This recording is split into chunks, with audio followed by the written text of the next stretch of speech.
Hello, how's everyone doing? Bot Ricks. Man, I forgot about that. I forgot about Bot Ricks. I don't even use Bot Ricks, to be honest with you.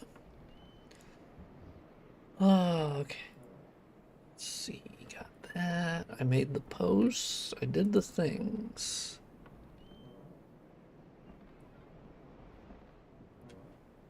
Also, people are so over the top about the Demon Souls remake. Jesus Christ. I posted this morning that retweeting something that Lance McDonald said of like, it's still the best way to play Demon Souls currently, like for newcomers. Like yeah, I don't like the artistic changes, but I don't think that takes away from it being the best way to play it currently for newcomers. Like, ain't no way I'm gonna tell newcomers, oh yeah, the best way is to play it on PS3 or emulate it on PC. It's like, I love emulating it on PC. But I'm not going to tell a newcomer that that's the easiest and best way to play it. That's fucking stupid.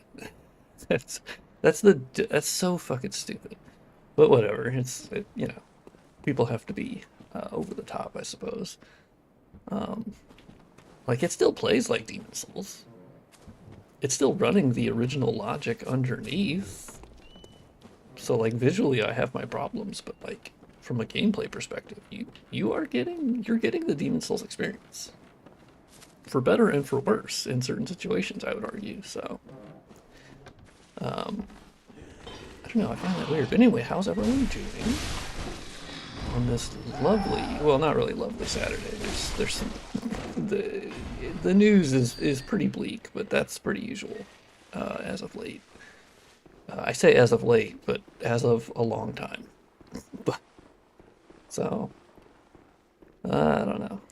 But anyway, we're in Bloodborne. I also did some work on. I did some work on Himwick last night. I went through and I was removing baked lighting again.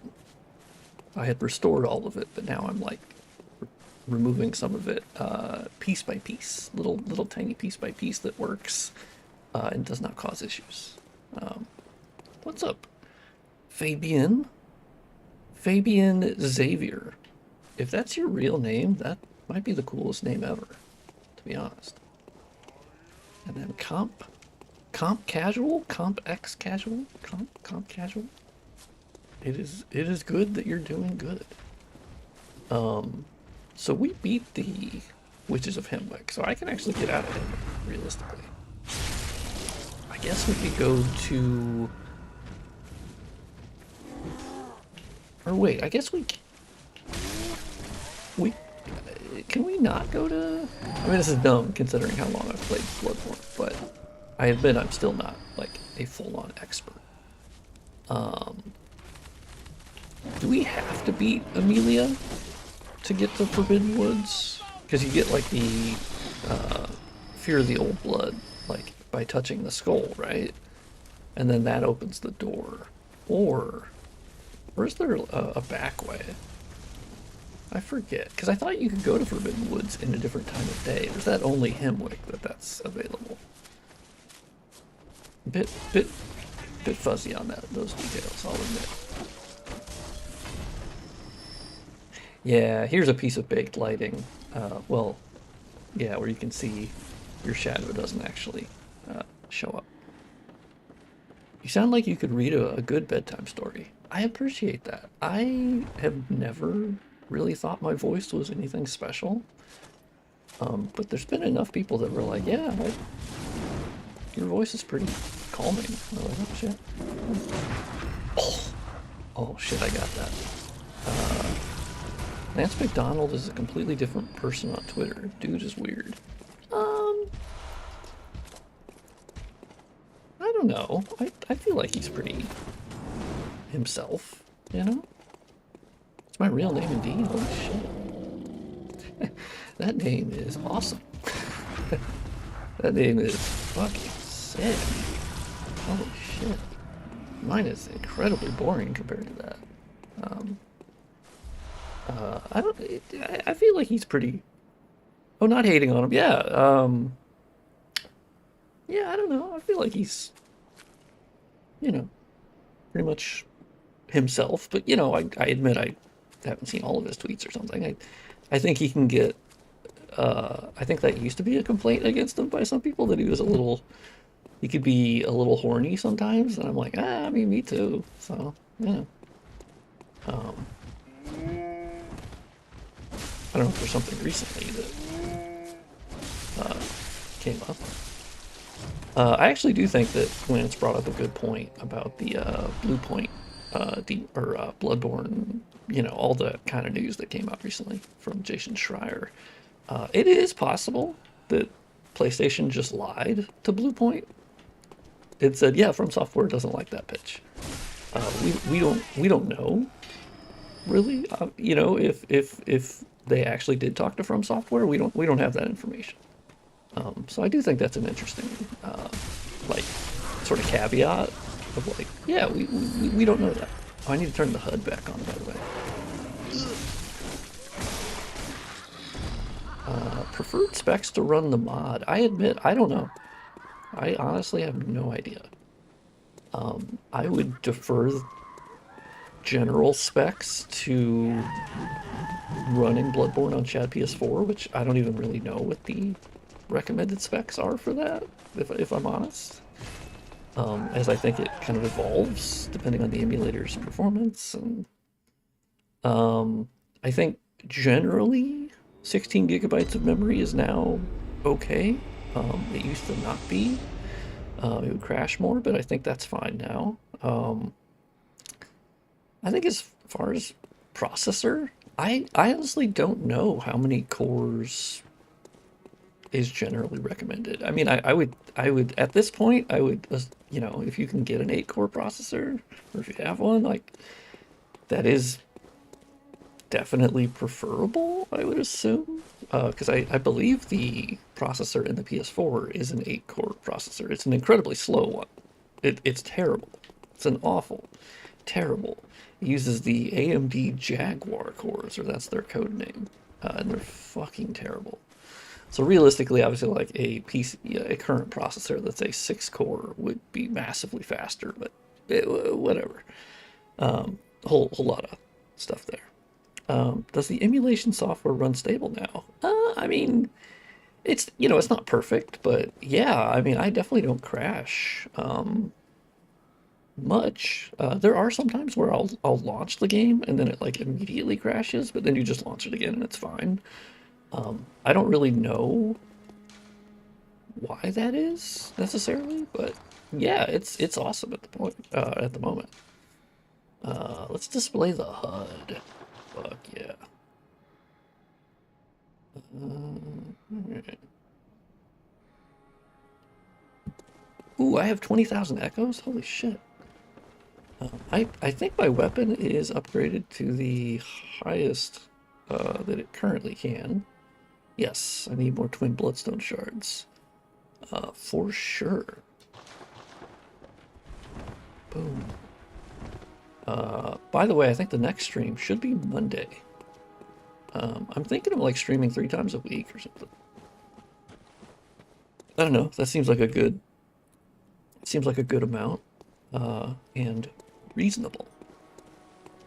Because I don't want to like overpromise or anything, but yeah, I think that sounds cash money.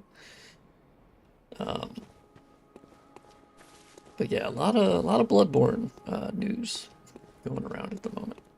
Oh yeah, let's level up. Welcome. What is very well. I'll shut your eyes. Okay, all right. And let's do 1 and 1. And let's go buy some blood vials. I guess I could kill Amelia. Cause yeah, I don't remember if that's like, isn't that necessary to get to Forbidden Woods? I have 16 gigabyte, 5070. Oof, damn, 5070 Ti. You'll be flying. Yeah. Oh yeah. Yeah. Comp casual. Yeah. You got quite the processor there, yeah, or the build. Like, yeah, you're gonna crush it. You have a better PC than I do. I have a 50 or a 4060 Ti, 16 gigabytes, Ryzen 7 5700X. Yeah, you got the 3D cache. Fuck yeah. Just got your mod baked in. This is a treat.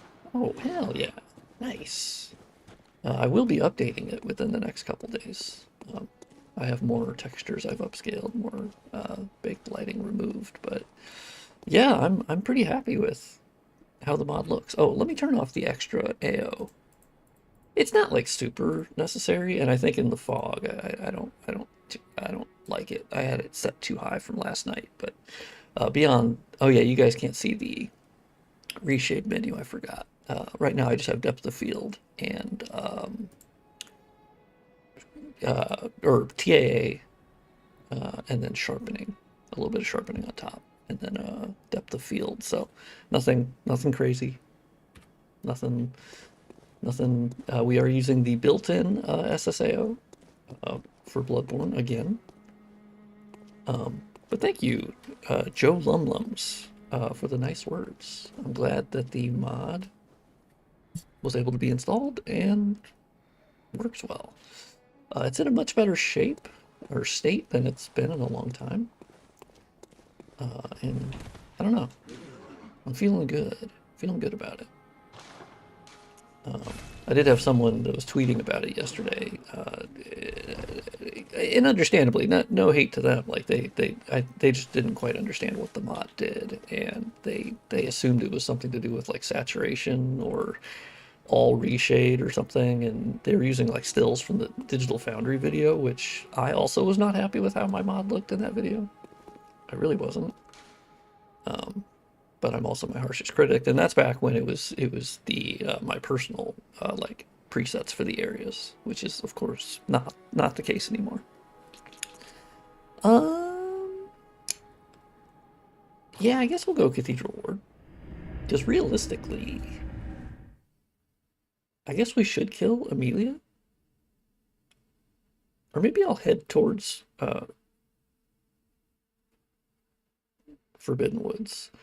Just kind of see what's over there. I like your colors. Yeah, I think some people certainly did.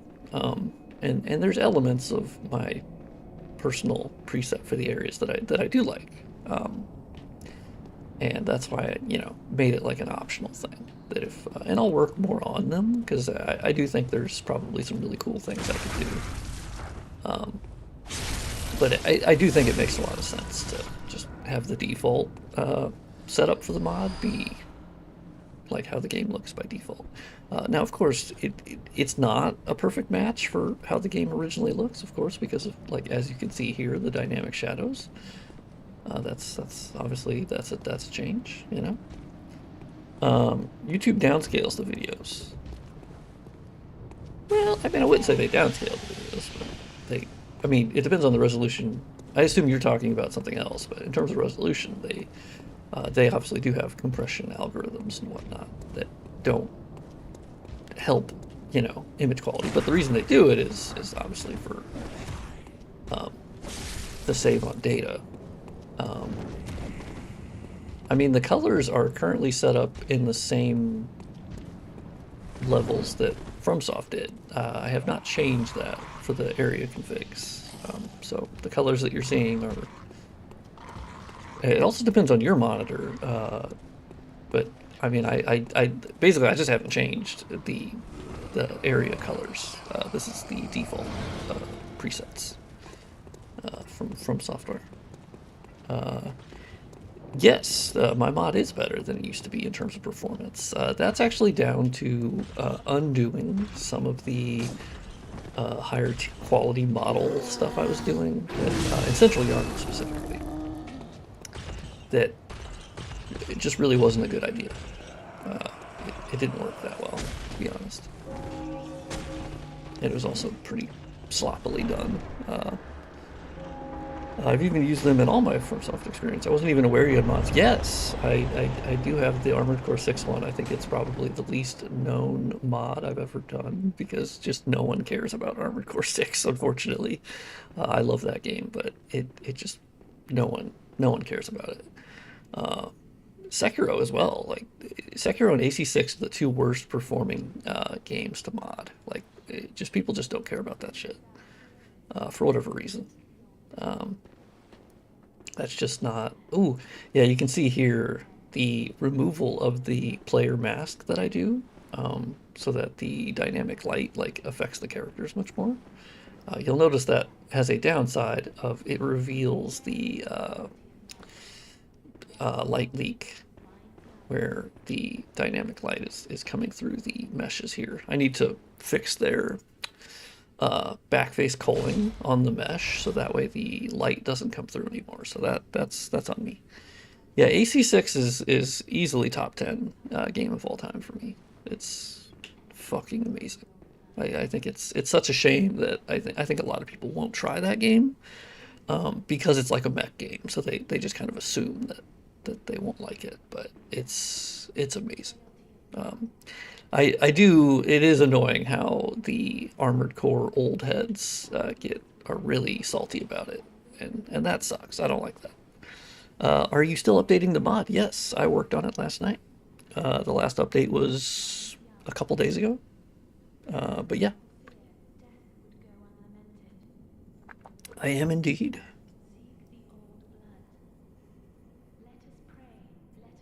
Yeah, AC6 is that changed my DNA. That first playthrough was amazing. Um, okay, Amelia. Okay, let's get the antidotes off my bar because I don't need those. I have my blue chew right here. And beyond that, I guess it's just skill at this point. I played AC6 Temporal Tomato. That's a great name. I played AC6 on a 4K OLED. Jesus Christ, that sounds awesome. I need to get an OLED. That's certainly on the list at some point. Will you try out Dustbloods when it's finally released? Yeah, I definitely will. I'm actually pretty excited for it. I know there's been a lot of saltiness surrounding it, but I think it's cool. I think it's like a passion project for Miyazaki. And the last passion project we had from him was Bloodborne. So, and that turned out pretty good. Now, of course, the genre for Dustbloods is not, it's not my favorite, but oh, Pungent Blood Cocktail. What are you doing all the way over here? Also, I realized I don't have a hat on because, ooh, actually, hold on. Ooh, okay. I take it back. This was the right choice. I wasn't even a fan of AC till 6 came out. Yeah, I would agree with that. I also, well, I had played the some of the ones on PS1 because I'm old. But yeah, AC6 I think is just phenomenal. Okay, before I fight Amelia, one thing. So the Miyazaki was the initial game director on AC6, right?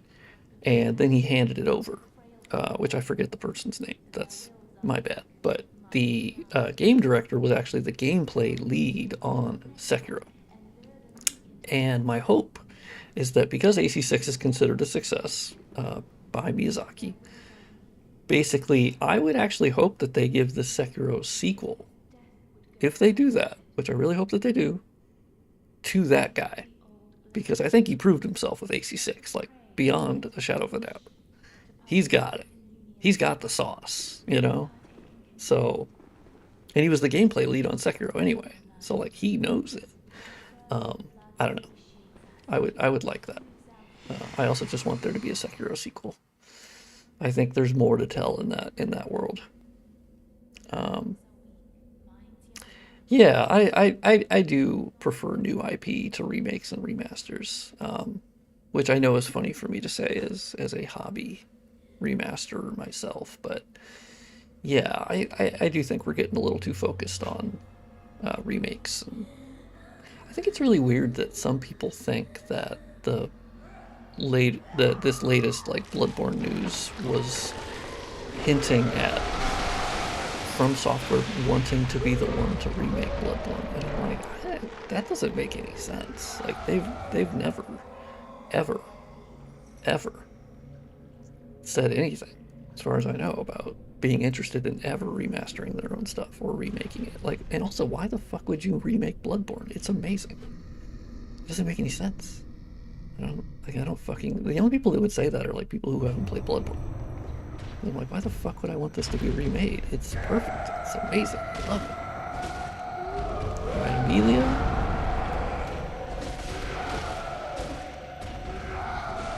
I actually don't know if I'll. Oh shit, that was a good hit. I've actually been, my Cleric Beast fight, I got really into using power attacks versus like just normal little slashing. It's actually kind of fun to the risk and reward of charging that up and see if you can actually get it off. Not to mention it does more like limb break damage, I assume. Holy shit, she's already at half health? Oh god, okay. Alright. Amelia, you need to fucking chill.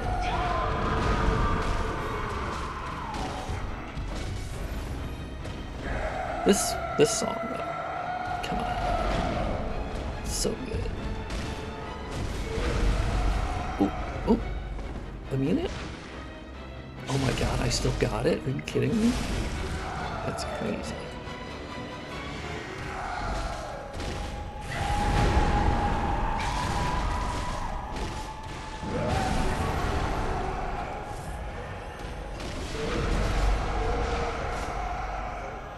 Okay, that was freakishly easy. I've actually never killed Amelia that easily. I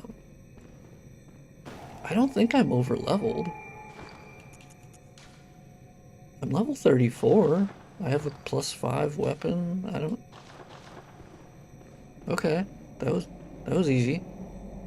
I'm a bit surprised because I just feel like the fight didn't even get started.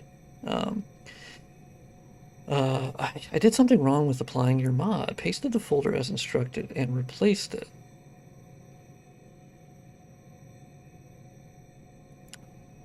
But now Central Yarnum looks too yellowish.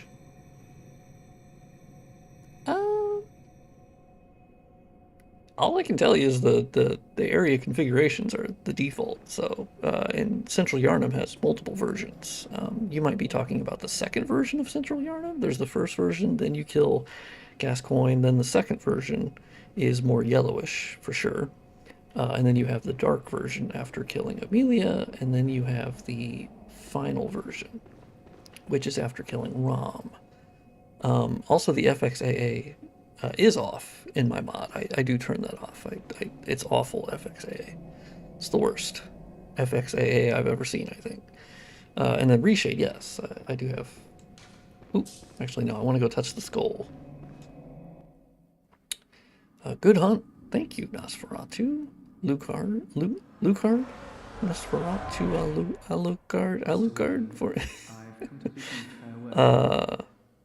That's what I've been saying too. Performance update for Bloodborne. Yeah, I mean that's the interesting thing is like, yeah, the asset quality of Bloodborne is, I think this might surprise people, but it's actually not far off from Elden Ring or any of their very recent work. That's just From Software. They've never been the high polygon model company. They've never been the high texture resolution company. Like that's just not their thing. The benefit of that is that if you look back at Bloodborne, that was their first next gen at that point game that was made for the next generation, the PS4, and then they had Dark Souls 3, which also features higher asset quality than you had with DS1, DS2, which of course were PS3, 360 games. And yeah, you honestly don't need to do anything to, like, yeah, some of the textures are low resolution, which of course is why my mod upscales some of them for sure. But yeah, I don't understand the remake thing. I really don't.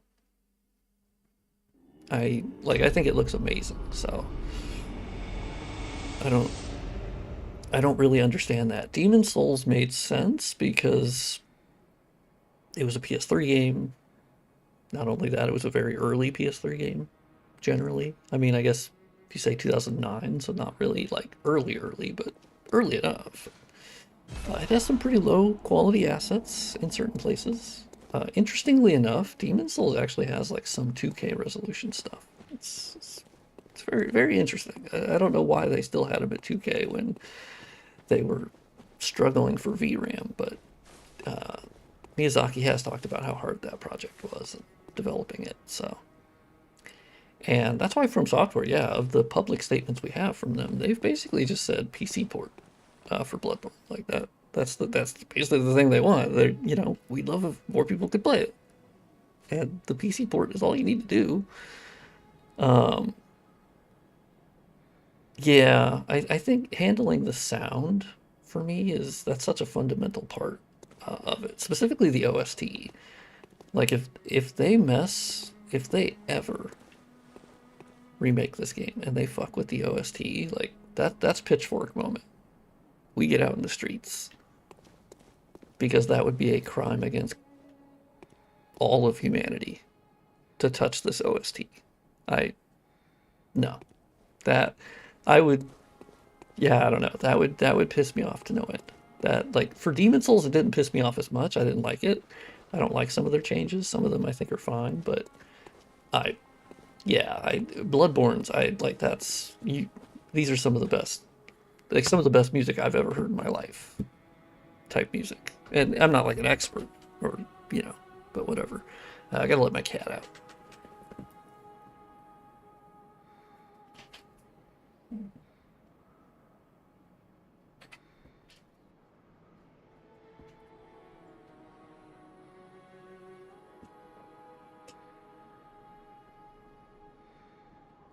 Oh my god, yeah.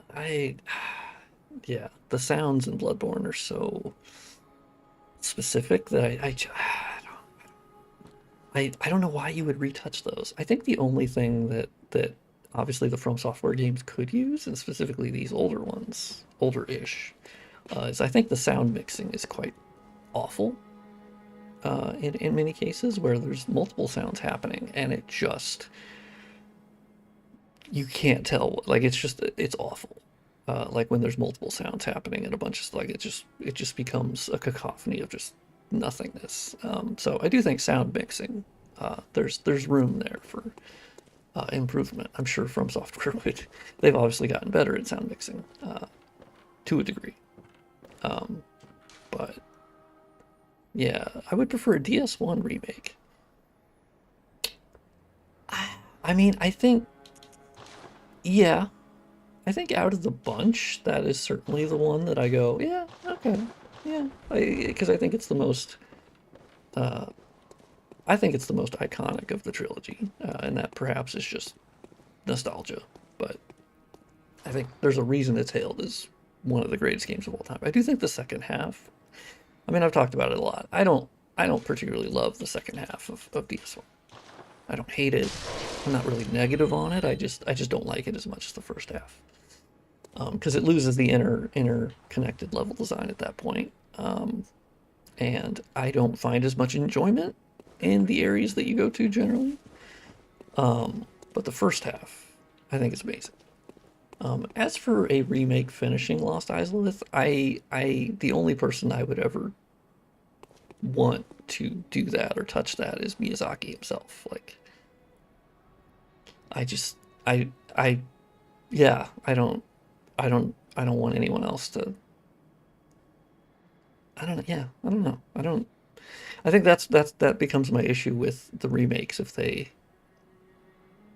Like, I think that feels like an in-between remake where like they're just finishing certain things that weren't finished, and I think that's weird. I think my preferred style of remake is like Final Fantasy VII to Final Fantasy VII Remake because they are very different, actually. Like, there's the same story-ish, but there are like pacing differences, and I think they moved around certain things, and there's it's telling like almost like an alternate timeline in some way, and like obviously it looks incredibly different because there's so massively the time gap between them, and so the gameplay style like that I think is my favorite kind of remake. Like Resident Evil 2 to Resident Evil 2 Remake is another perfect example. I think that's such a fantastic different experience, and it sort of like remakes it for a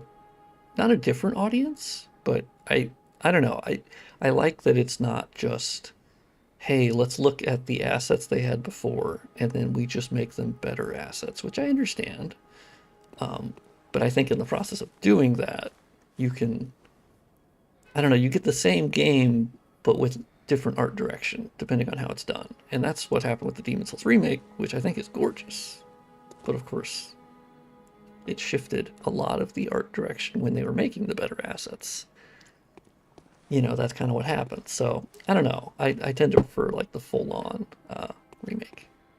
Are there physics-related issues when playing at 60? I'll be honest, I'm not actually the best person to answer that. I don't really play at 60 FPS for Bloodborne, and that's mostly for stability, because my computer cannot 100% maintain 60 FPS for Bloodborne emulated with my mod.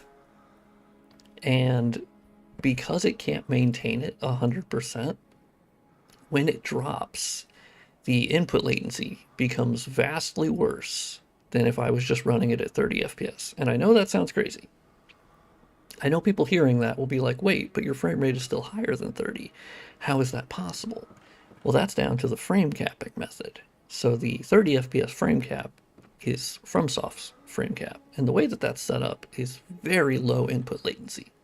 It's very responsive for 30 FPS. Like when I move my controller, it is dead on. Like the latency is fantastic, and yes, the refresh is still 30 FPS, right? But the key thing is the input latency.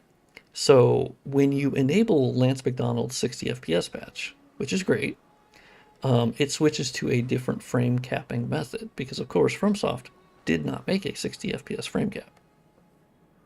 They didn't, because the game didn't run at 60 FPS. They had no reason to, right? And so basically it switches to a PlayStation sort of like system agnostic 60 FPS cap, which is fine, and it's available to developers. But it has higher input latency by default.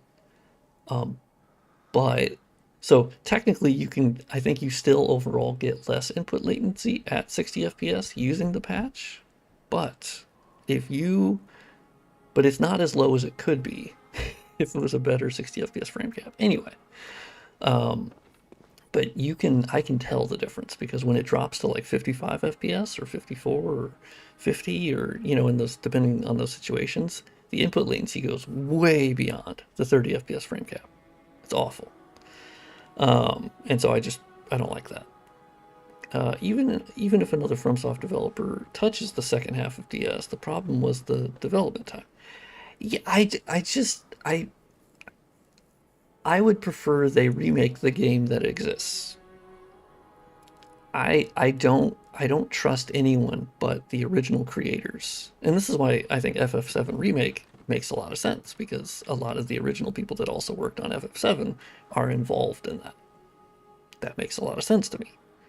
But I would never want a separate team that doesn't have any sort of like development history with Dark Souls 1 to just go in and start like making new stuff to finish. I don't know. That gets weird to me.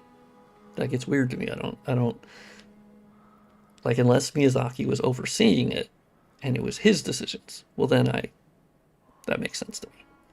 I wouldn't trust Bluepoint to make justice with Bloodborne Remake. No, yeah, I mean, true. Yeah, I think I'm less protective of Demon Souls aesthetic generally, as I kind of found Demon Souls aesthetic to be somewhat of a generic fantasy setting, and I love it. I love Demon Souls, don't get me wrong. But Bloodborne's is such a, yeah, I think it's just some of the greatest art direction that gaming has ever seen. So for me, I am more protective of Bloodborne's aesthetic. Also, it's a PS4 game, so I don't think it needs to be remade. I don't think you should be remaking any game that came out on the PS4. I think that's weird to me, just in general. But yes, I am sad that Blue Point is closing. Because honestly, Blue Point is incredibly talented.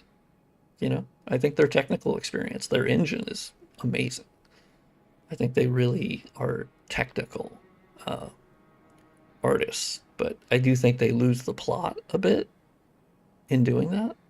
But I still think, because actually that's how I played Shadow of the Colossus, was their PS3 remaster. Because they actually remastered it and then remade it. But I played their PS3 remaster, and it was a great experience. I haven't played the remake, though. Because somehow that remake is still not on PC, because Sony hates money. Because, well, they want to protect their platform. That's number one for them, so... Annoyingly, a 2018 remaster, or a 2018 remake, is they still can't. 8 years later, they won't put it on PC. Fucking stupid.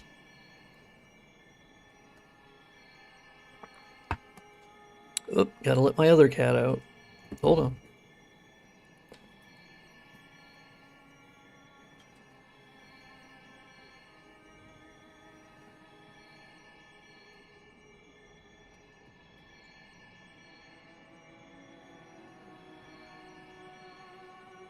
Why do you think 60 FPS mod was taken down? Well, really, it was just the one specific page for it.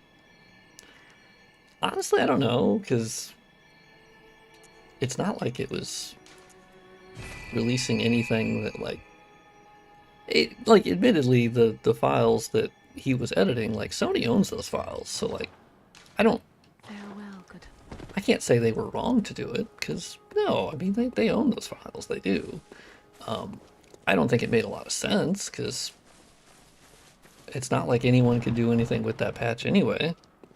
So, yeah, it didn't make a lot of sense. I think renaming Bloodborne cart, I think that made sense, because they say, well, that's our name. We don't support people releasing a product with the name that we own, because we can't control the quality, and yeah, like, that made total sense to me.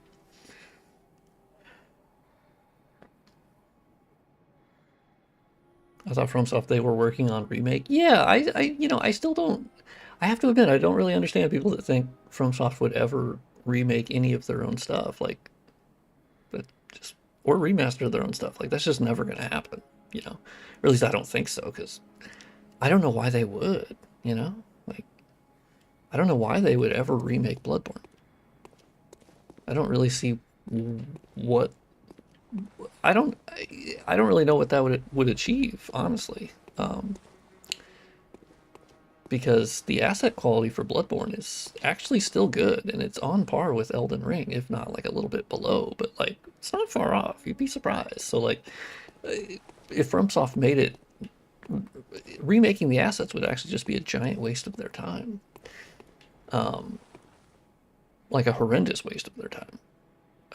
But they, like, realistically, they should just backport the current version of the engine, which wouldn't be hard, considering they still use the same file formats. They still use, like, there's small differences. So we have beaten Amelia. So now Central Yarnum will be different. Let's go there for a second.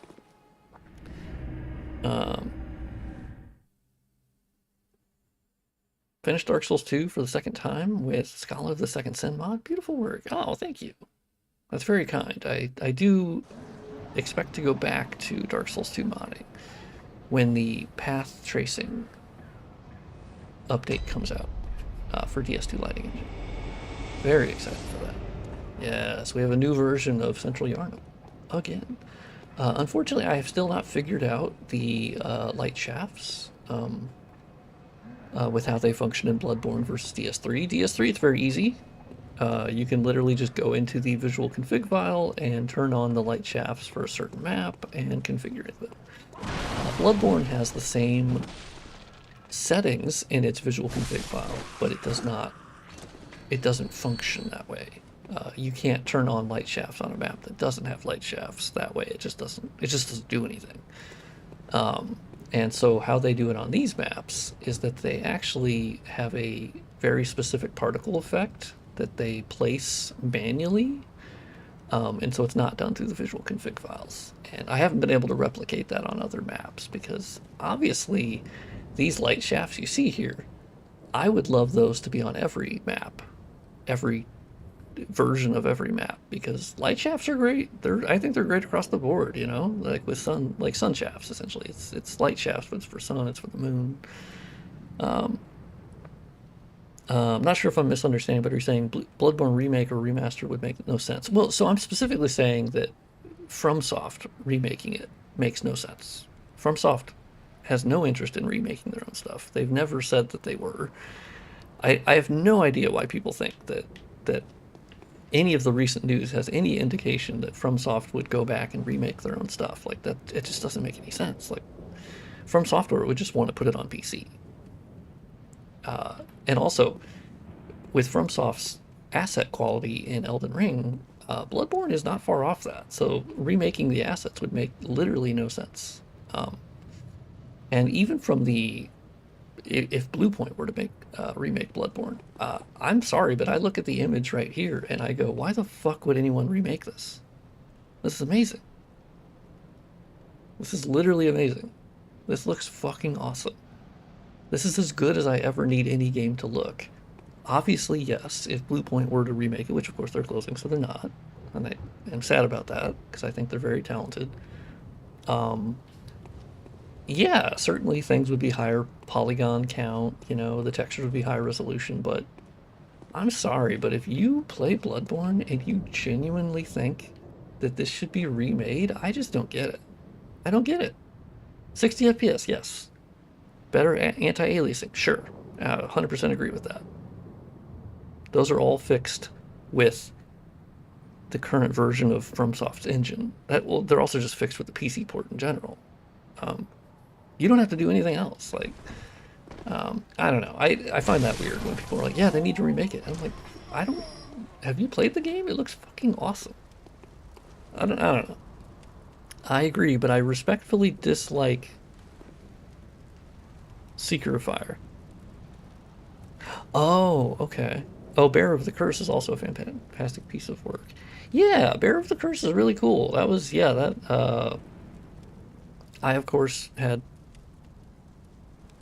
essentially nothing to do with that. I mean, I wouldn't say nothing. I mean, obviously, there were, like, small ideas here and there, but, yeah, I love Bearer of the Curse. I actually need to do a replay of that. And I know I have a version of the Second Sin that works with that. I dislike Sekiro Fire. Yeah, I mean, I have not fully played through Sekiro Fire 1 or 2.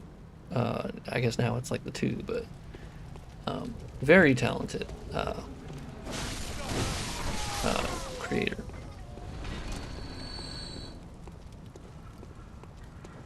Just want to say thank you so much for your mod. We love it here in India. Oh, hell yeah. What's up to my homies in India?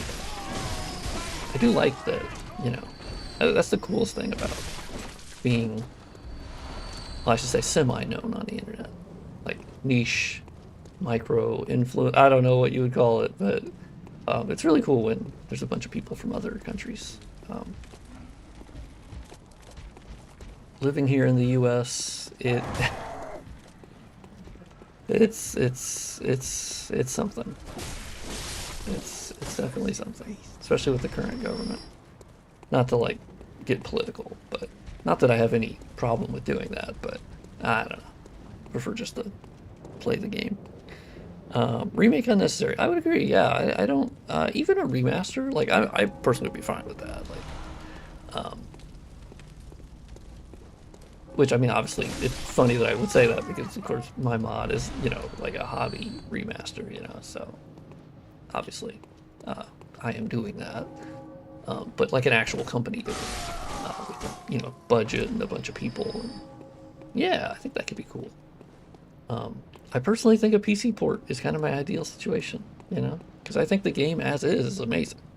And I think looks awesome. And I see you hiding there, big dog. I gotta make sure to drink water. I keep forgetting. I'm really bad at that. Oh yeah, I also removed more baked lighting, I think, after I put out that update a couple days ago. There was a couple things I missed in Central Yarnum. I can't remember why I'm here. I don't think I actually have a reason to be here. I think I was just like, hey, let me go look at it now that it's the post-Amelia version, which might be my favorite version of Central Yarnum. I really love this version. Like, because of course, it's the first version that gets light shafts. The post-ROM version also has light shafts. And you get this beautiful moon, you know? And it's not like the blood moon yet or whatever.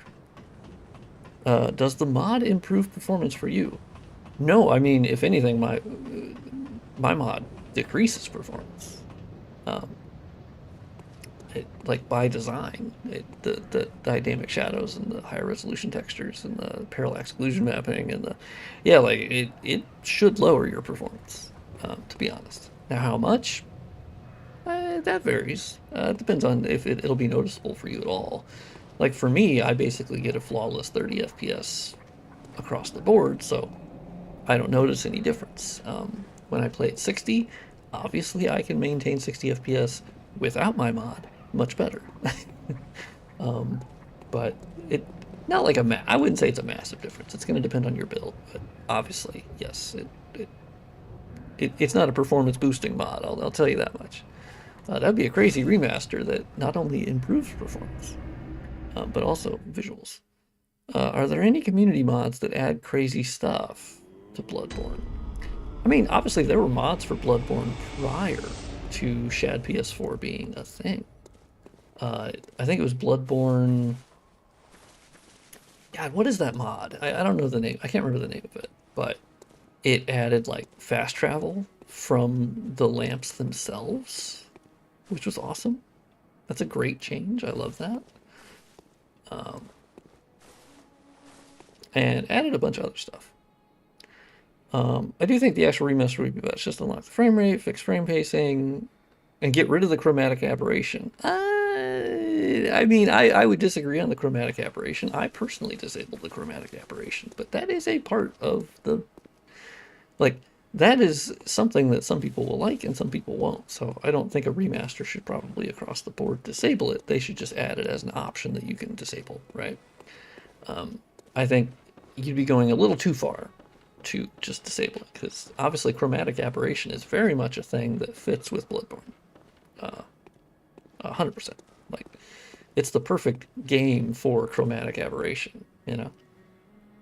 But I usually turn it off, because I admit I don't like it, but I assume there are people who definitely do, because it's obviously like a visual technique that, you know, it has its purpose.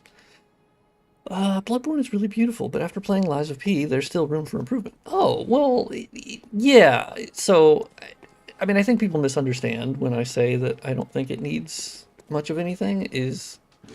I think it's beautiful as it is. There is always the opportunity for a higher resolution texture here, or but like as it is, I think it is stunning. I don't even think my mod's necessary, like, at all.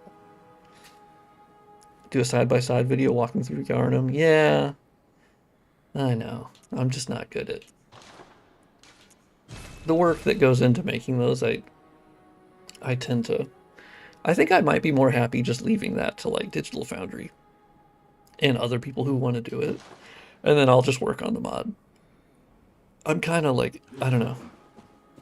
I think that's kind of where I'm at, which is stupid, because realistically I should market my stuff more by doing side-by-sides. But I also think that like the work, like when you show it, I think people go, oh yeah, that does look good. But I know side-by-sides are important. Yeah, so we need to go Cathedral Ward. We need to go, to Forbidden Woods. I'm the black sheep that actually likes chromatic aberration. See? There you go. Yeah, that's why just have it be a toggle. in the PC port, you know? Turn off chromatic aberration, turn off motion blur, film grain, all that stuff. Like, there should just be options. I'm not really a big fan of across the board, like, getting rid of an original effect like that without giving people the option.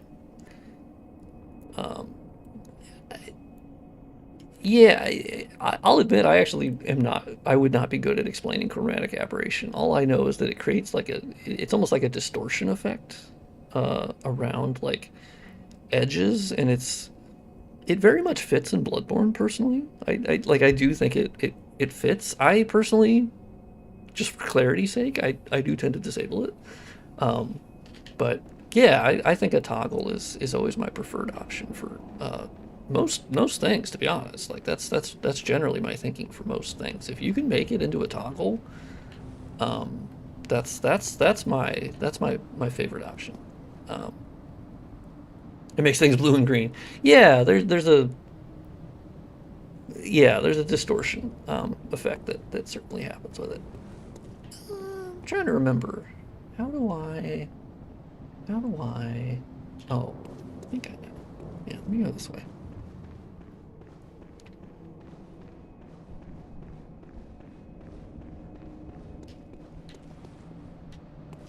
Yeah, let me go this way. You know, it is interesting that those guys disappear.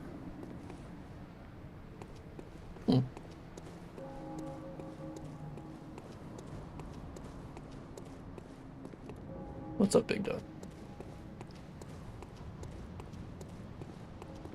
It's like a red and blue halo effect. Yeah, that checks out. Yeah, that checks out. Oh, I never opened this. Oh, that's right. Oh, got it. Okay, now I remember. Yeah, I still forget where to go sometimes. In case anyone ever gets lost in Bloodborne and feels like they shouldn't. I've played the game for hundreds and hundreds and hundreds of hours, and I still get turned around occasionally. I go, oh shit, yeah, that's right. I need to go this way. Yeah, because then I go up here, go up on the big steps, and then turn left, and then go towards the big circle, and then there, we can go down the one pathway, and give the password. Oh yeah, you guys get your little cool lamp now. Okay, ow. Okay, ow.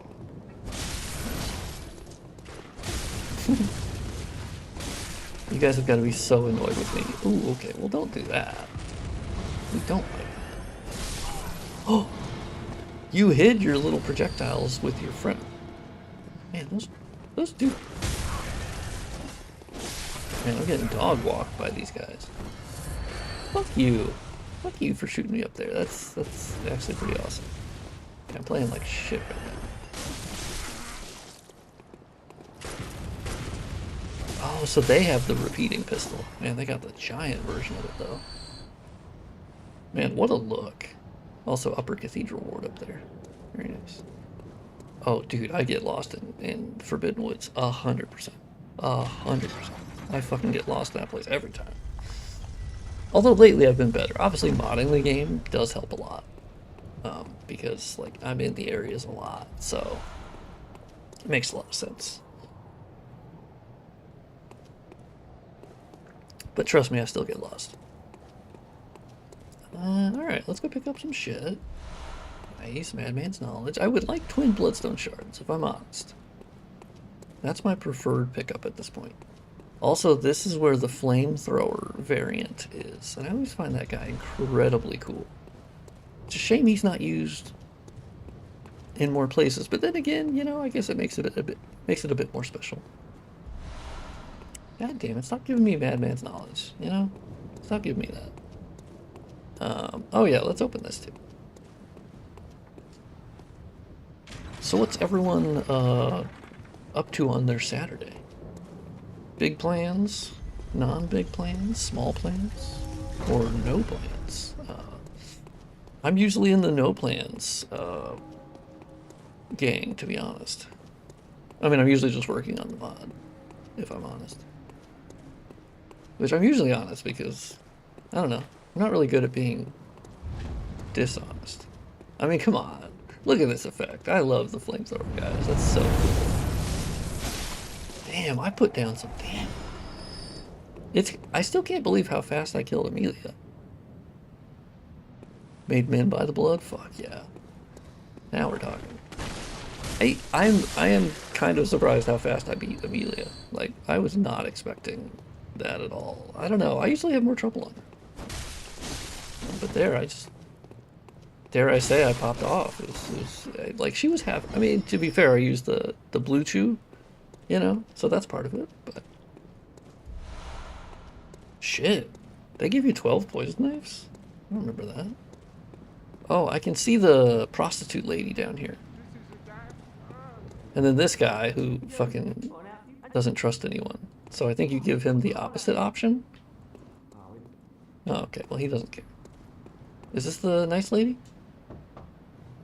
I have a queer scent? Yeah. Fuck yeah, I do. Very queer scent.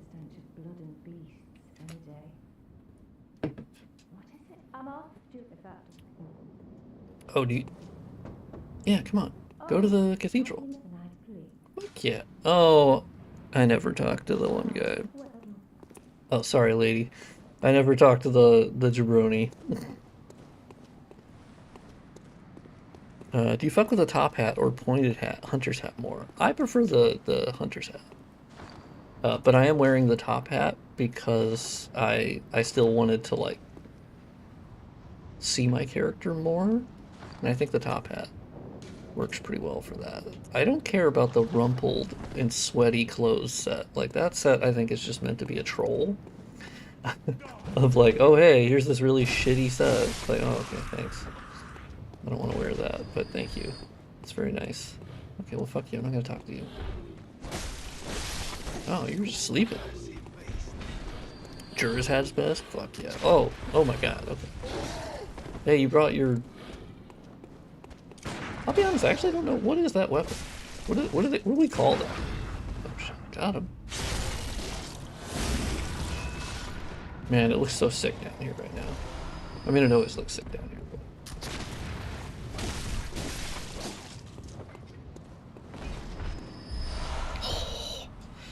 But... Actually, never fucking mind. Hell yeah, I'm putting this shit on. Oh, fuck yeah. Nice. Now we are a religious man. Okay, well, fuck you. Oh, I need to remove baked lighting here. There's a couple issues down here. Baked lighting I forgot to remove. Oh my god, they almost shot me. They almost got me. Ooh, a little slow down there. A little slow down.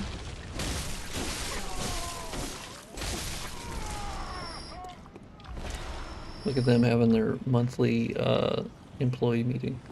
Oh, and the big soccer guy. Okay, you stay up there. Oh, I went the wrong way, didn't I? I did. I ended up going like the back way. Oops. I wanted to just... Oh yeah, let's... You got your little fork there, big dog? Oh, okay, he didn't drop shit. Come on. Come on. Got him.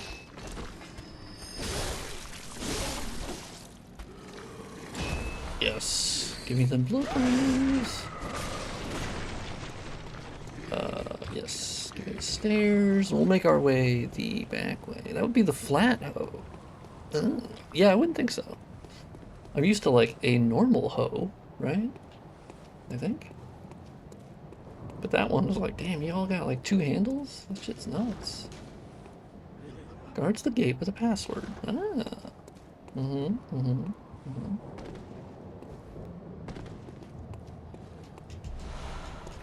Quicksilver. Yoink. Okay, yeah, we'll go back the other way. Bitch. I thought I spotted some bad UV mapping for a second. Yeah, check that out. There's some nasty... Look at those lines. Yeah, that's some bad UV mapping. Miyazaki, you're never going to make it in this industry with mistakes like that. It's crazy. Really hate Mikolash. For a second there, I was like, is that related to anything? Were we talking about bosses? We probably were. Yeah, I know a lot of people don't like Mikolash. I personally think he's cool.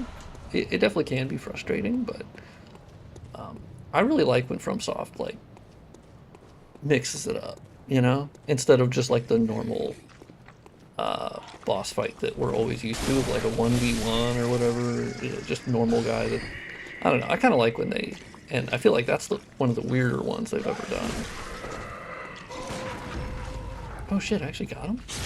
Because I love the atmosphere. It's meant to make you like feel stressed and disoriented, and so cool. Oh, twin bloodstone shards. Yes.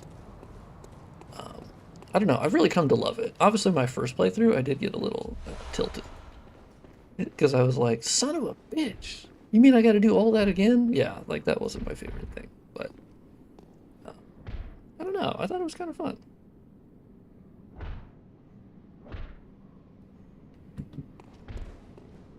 And on replay throughs, you know, like I know what to do, but hey, what's up, Alfred? Although you're kind of a psychopath, but you may call me just bring Call Beyond. protege of Master I, Gregarious, you know, hunter of vile bloods.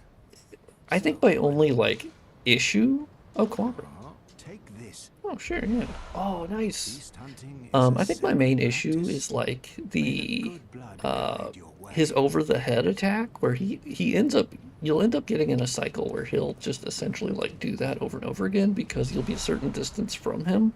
And I know if you just stay nearby, but like you know, I'm not a huge lover of like pseudo one-shot hits, and I mean, I guess maybe if you wear the arcane, like, or armor with higher arcane defense, maybe it doesn't, you know, fuck you up as bad, but it's always kind of fucked me up a lot, no matter what I'm wearing. I love the already dead. I love that. But I think the boss fight is just a masterclass in it. Like, it's so disorienting. And the music is blaring in your ears, and I remember my first time going, dude, what the fuck is this game? And to be fair, I still get that with Bloodborne. I think it's their weirdest game, and I love that. And Miyazaki's obviously talked about it, of like, this is their most.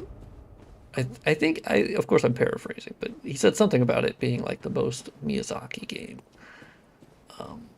Like they poured so much into this game, and it reflects his taste perhaps the most. Personal taste, I think. Now, I know Elden Ring, he also said, was the closest that he thus far has gotten to creating his ideal game. So there's that as well, which I think is an interesting thing to read into that versus like Bloodborne not necessarily being his. Well, I don't think he meant ideal game, perhaps, but the idea of a game that's been in his mind for a long time. I think it was, and of course we have translation related things, but. Yeah, I used one making my dad's garden. Huh. Look at that. They're ironically more effective as weapons than tilling. That is funny, actually. Maybe that's where FromSoft got it. They're like, you know what? Fuck them for tilling. Let's make them into a weapon. Don't worry about it. I had played enough Zelda games that I knew exactly what to do against Mikolash. Really? I admit, I haven't played a ton of Zelda beyond like Ocarina of Time and Majora's Mask. Like those were my Zelda games, and then I dipped out. Like I just never went back. I'm not really entirely sure why. I just never felt the need to. I don't know. I've also tried Breath of the Wild like 5 times, and maybe it's like 3 times, and I just don't like it. Maybe it would click later, but I give it like a couple hours, and then I go, yeah, I'm kind of bored. Okay, I gotta let my cat out again. Different cat. I got a lot of cats.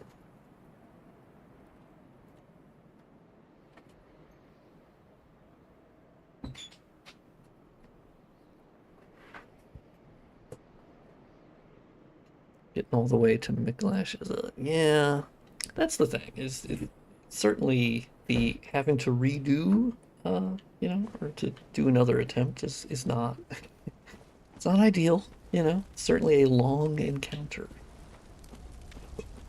But I honestly do like when they try to change up. New donation from Alan. Oh shit! Thank you, Alan. That's very nice. Oh, Ko-Fi bot. Oh, that's very nice. I think that's the first donation on stream. Fuck yeah! Thank you. Thank you very much, Alan. That's very much appreciated. It goes directly towards bills and food and soda, and it's very nice. So thank you.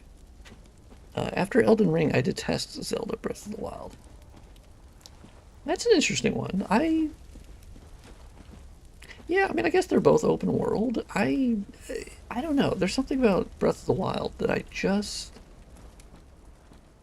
don't know. It just didn't do anything for me. It's interesting. I guess I don't have like the Zelda nostalgia really. Despite playing like Ocarina of Time, and I do have fond memories of that. There's something about Breath of the Wild that just like the storytelling. I was just like, okay, they're weird. Okay, I mean, which to be fair, like FromSoft storytelling is sort of weird, but it's like in the background, right? And Breath of the Wild is also like not hands on.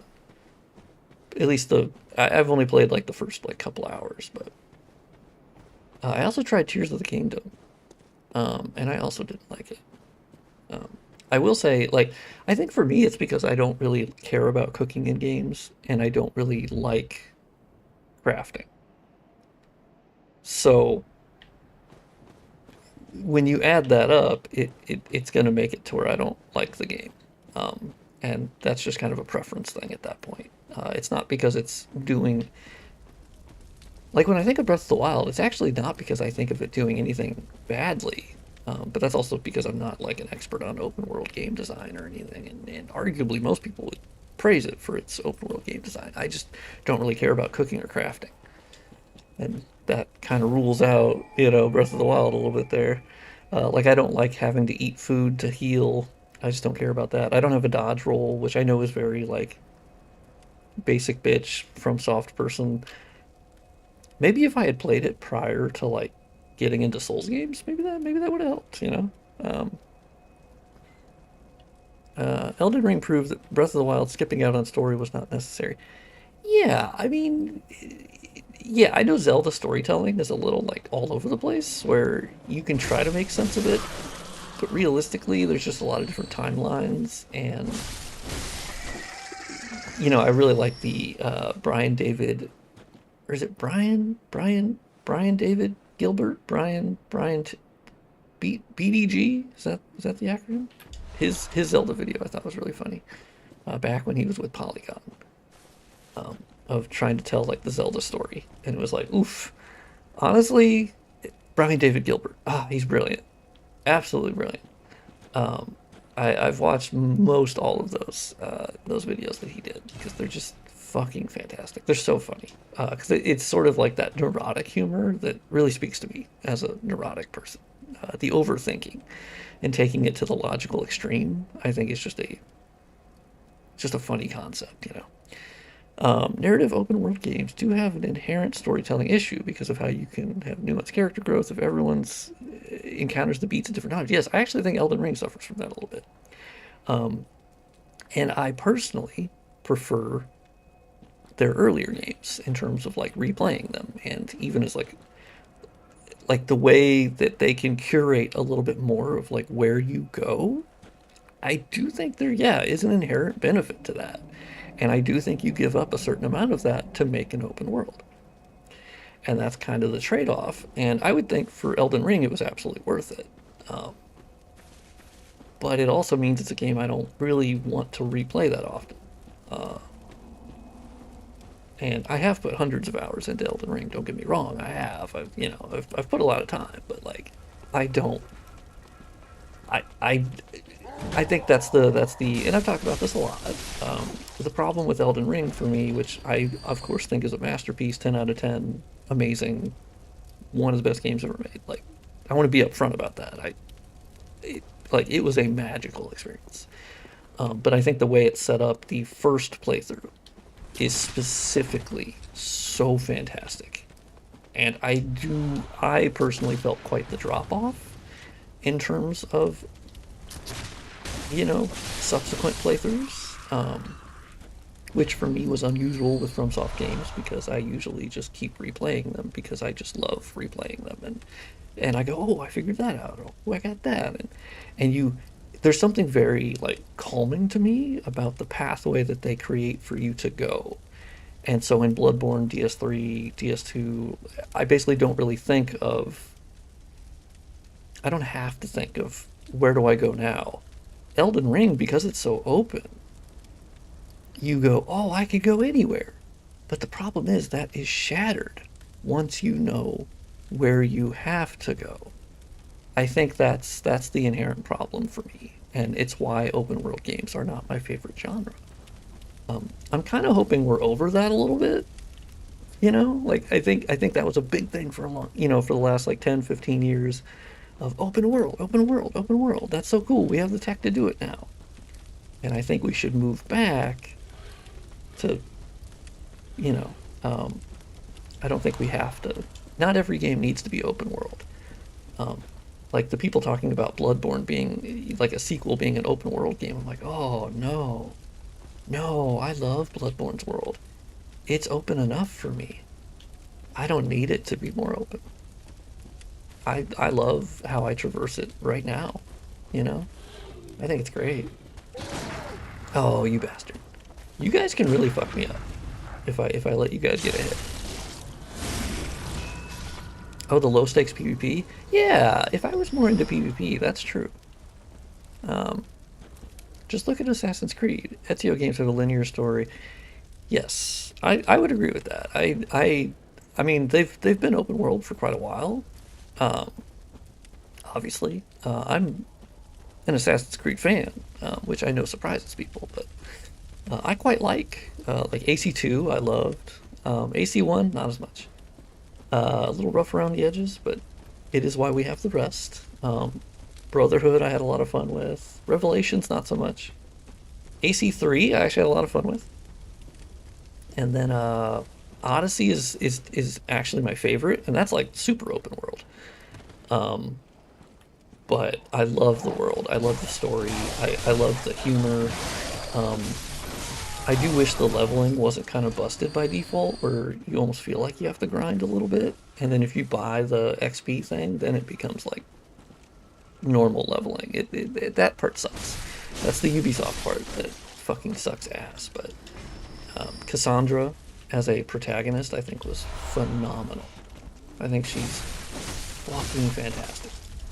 She really sold that story to me. Also, I love Greek mythology, so I'm a hoe for that, and so I love the story they told. And it didn't really have a lot of current day stuff, you know. So I really liked it. Origins, I couldn't get into. And then Valhalla, man, I was excited for Valhalla, and then that just shit the bed for me.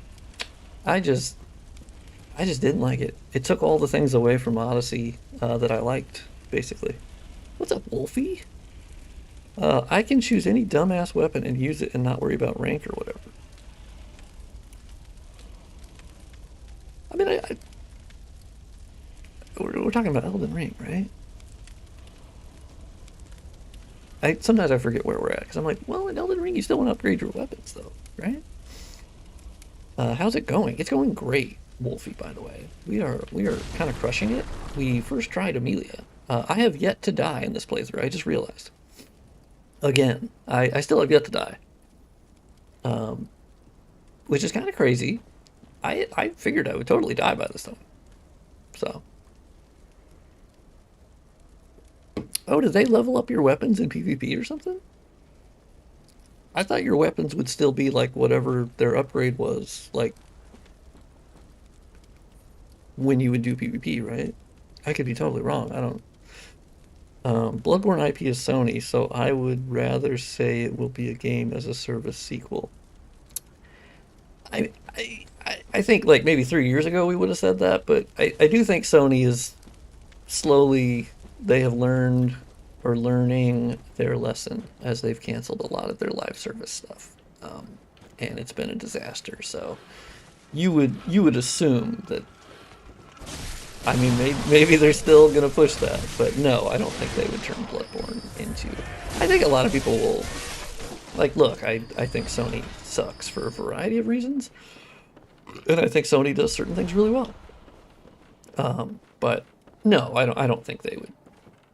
Well, then again, I guess they were trying to make a live service God of War thing, and that is weird. So, maybe, yeah, maybe that's crazy, but maybe. You know, the thing is, because I haven't died in this playthrough yet, I know I'm gonna die in the dumbest way possible. Oh, shit. Sad that I missed the last stream. Oh yeah, no big deal. Now there is the VOD for it. In case you did want to watch it. It is back there. It actually had like a good amount of views. I was happy with that. Because I do make money from that. Like, there's ad revenue, you know? Which is not a lot. It's like $1 per 1,000 views, if anyone was curious. I think on gaming videos currently, because it fluctuates, right? It fluctuates on the genre, it fluctuates on a lot of things on YouTube. But on average, you can generally assume $1. But there's certain genres of video that could be higher. And I think right now I'm at like $1.50 per 1,000. But that varies based upon the bids that the marketers make, and like there's a bunch of stuff that doesn't involve me at all. But yeah, and you know, I think the longer that I stream consistently, that will just increase the viewership, right? Because that's how it works, right? Because of course, if people know when you're going to stream, they're more likely to tune in, because obviously. And I've just been really bad at doing that. First death at Mikolash? That's possible. That's entirely possible. That would be funny, because I know it's going to happen at some point, right? And I've accepted that. I don't have any expectation of it being a no-death run. If that does happen, that's pretty awesome. But you know, okay, so here's my guaranteed death. If you guys want to know who I know will dog walk me. Actually, which boss does the chat think is like a guaranteed death for me? Because I know who it is. There's, to be fair, there's multiple bosses, but there's one I'm thinking of that I have no doubt I will not beat on the first try. I'm sure you guys can probably guess it, to be honest. Okay, alright. Let's go in here. Let's go back to Central Yarnum. Let's go get that little shortcut.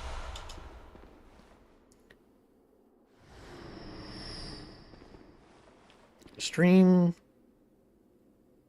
weakenest? I'm assuming weekends. I watch from Europe. Yeah, the timing is unfortunately never going to be perfect, as for like different time zones and whatnot, right? But for me, 2 p.m. Central Standard Time works quite well. And those who can tune in, you know, can. A weekend, yeah, that makes sense. Right, that makes sense. Yeah, I'm not opposed to that. I think it oh no, not the worms. Not the worms. We don't need the worms. Oh, hey, big dog, how's it going? Oh. How you doing, guys? I could fight you if I want, but like, I won't. Because realistically, I just want the blood gems. It's 0:30 a.m.? Is that... It's so bad, because I've been raised in, I mean, my whole life been in the, like, 12-hour, like, cycle type thing, right? That's just what I'm used to. I never got used to, like, military time. Or the 24-hour time, I should say. Not military time, but, like, just generally 24-hour time. You suck.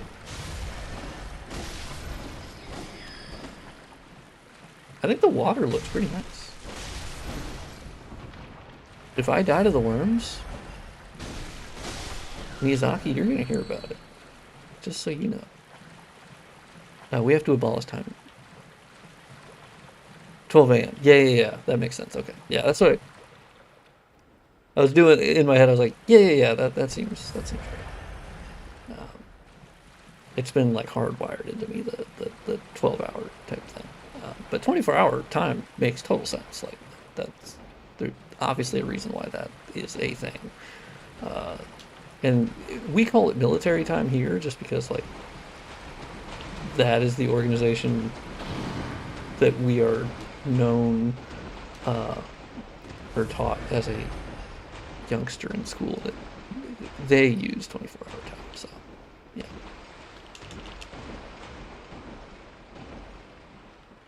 Cannot stay so late because work. What does everyone do for work, by the way? I mean, if you don't want to say, like, that's totally cool and fine. But I think my last run, my first death was the Canehurst. Shit. Yeah, you got pretty far. Oh, I do have Canehurst. This is how I'll... Actually, yes, we're on the way to unlock Canehurst, which is awesome. That's true. I'll probably die in Canehurst. That actually makes a lot of sense. We have to abolish time zones. How would we do that? Because I know they obviously have time zones because of, you know, obviously the passage of the sun as it moves. I don't know. I'm not going to pretend to know 100% why everything is the way that it is, but like,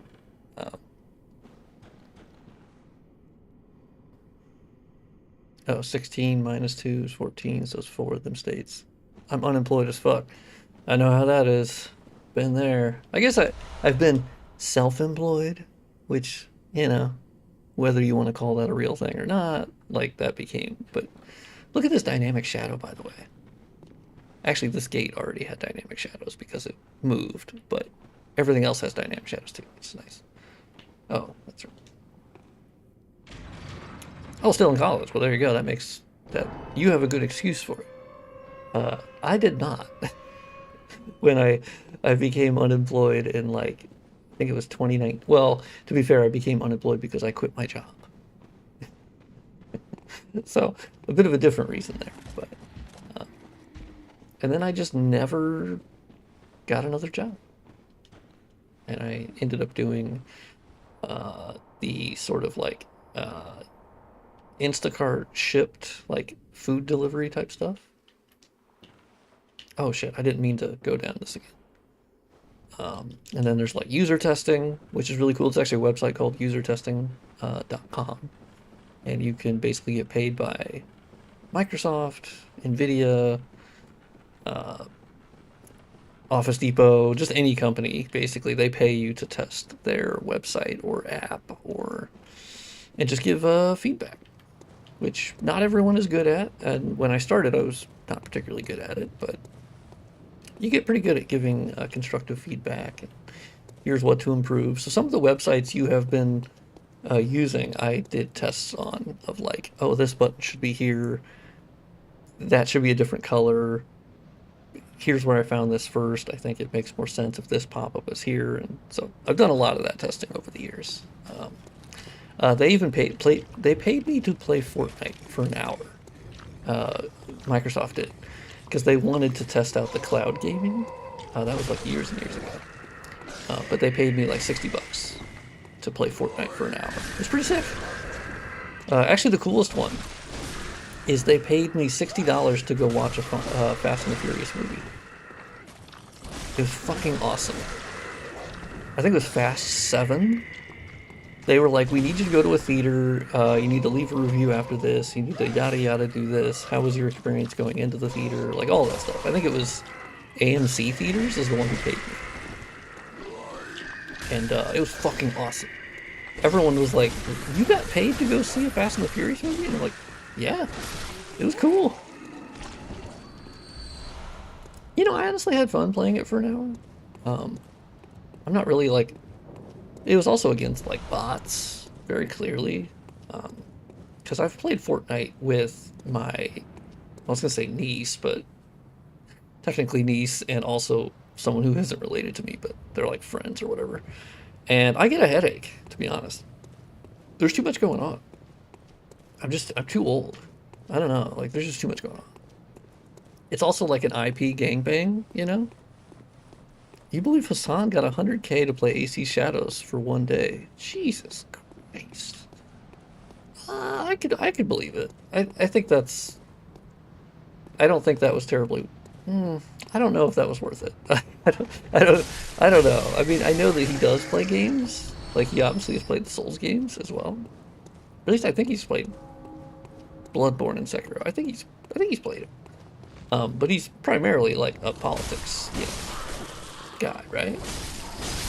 Which he seems fine. I don't know. I can't say I have like a huge opinion, but I think he seems cool. I don't know. Probably pays his vet bill. Oh, is that a reference to? I do that unlocked a memory for me of like there was this weird thing going around of like him abusing his dog, but it was obviously bullshit. It was like, no, I mean he's gonna like his dog is fine. Like you're taking a clip of 2 seconds out of one thing, and it was like, okay, like what the fuck? It was so stupid. He obviously loves his dog a lot. Like I think that one was that was one of the earlier like introductions of like, oh, that's weird. I don't know why they're making a huge deal out of this, but all right, that's fine. Or they'll be like, he's not a real socialist because he does okay for himself, and I'm like, yeah, I don't think being a democratic socialist means you can't have money, or be like comfortable. I don't know. There's a lot of like stupid shit that I think gets passed around there. Like, oh, all right. This is why the politics. I mean, I would literally just jump off the nearest bridge if I ever had to be like a politics streamer. That's crazy. I would like anything else more in life. That sounds so shit ass. I don't know. I can't imagine ever wanting to do that. Like that sucks. You're just talking with so many. Not to mention, okay, let me rant for a second. It's not about politics. It's actually about like the streamers that have a lot of viewers. You can't even really talk to your chat. Like even Maximilian dude, who like obviously doesn't get like Hassan numbers, but like he gets in the thousands. That's a lot. And the chat just goes so fast that he can basically see like one comment and then yoink, and the chat's kind of flying. Like I don't think I'd ever want that. I just feel like you can't really talk to him. I feel like you'd be so disconnected to your chat because how could you possibly remember even a good amount of their names when you have like 8,000 people chatting? Well, 8,000 people watching. There's obviously not 8,000 people chatting, but there's a lot still. I don't know. I still don't have enough? No shot. That's crazy. Damn.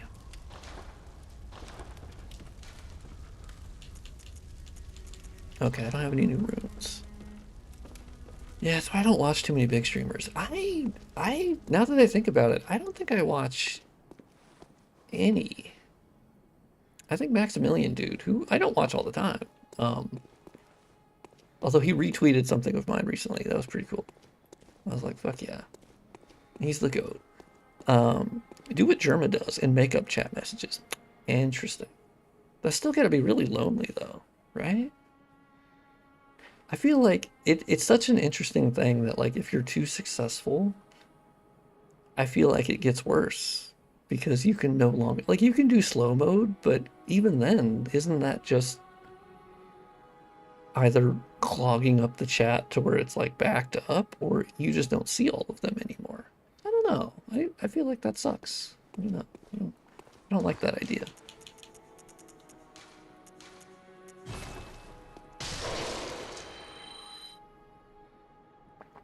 I watch just Varg, Skeletor, and Vine Sauce. No idea who that is.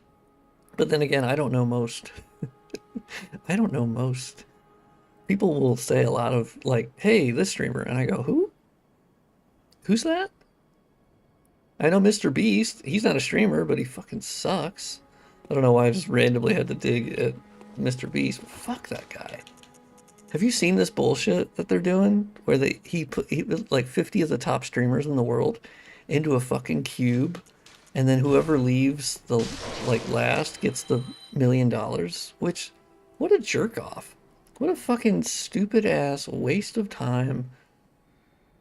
These people already have money, so you're putting a bunch of people with money in a room to see who can just get more money. That's some stupid ass shit. That's some stupid fucking Black Mirror.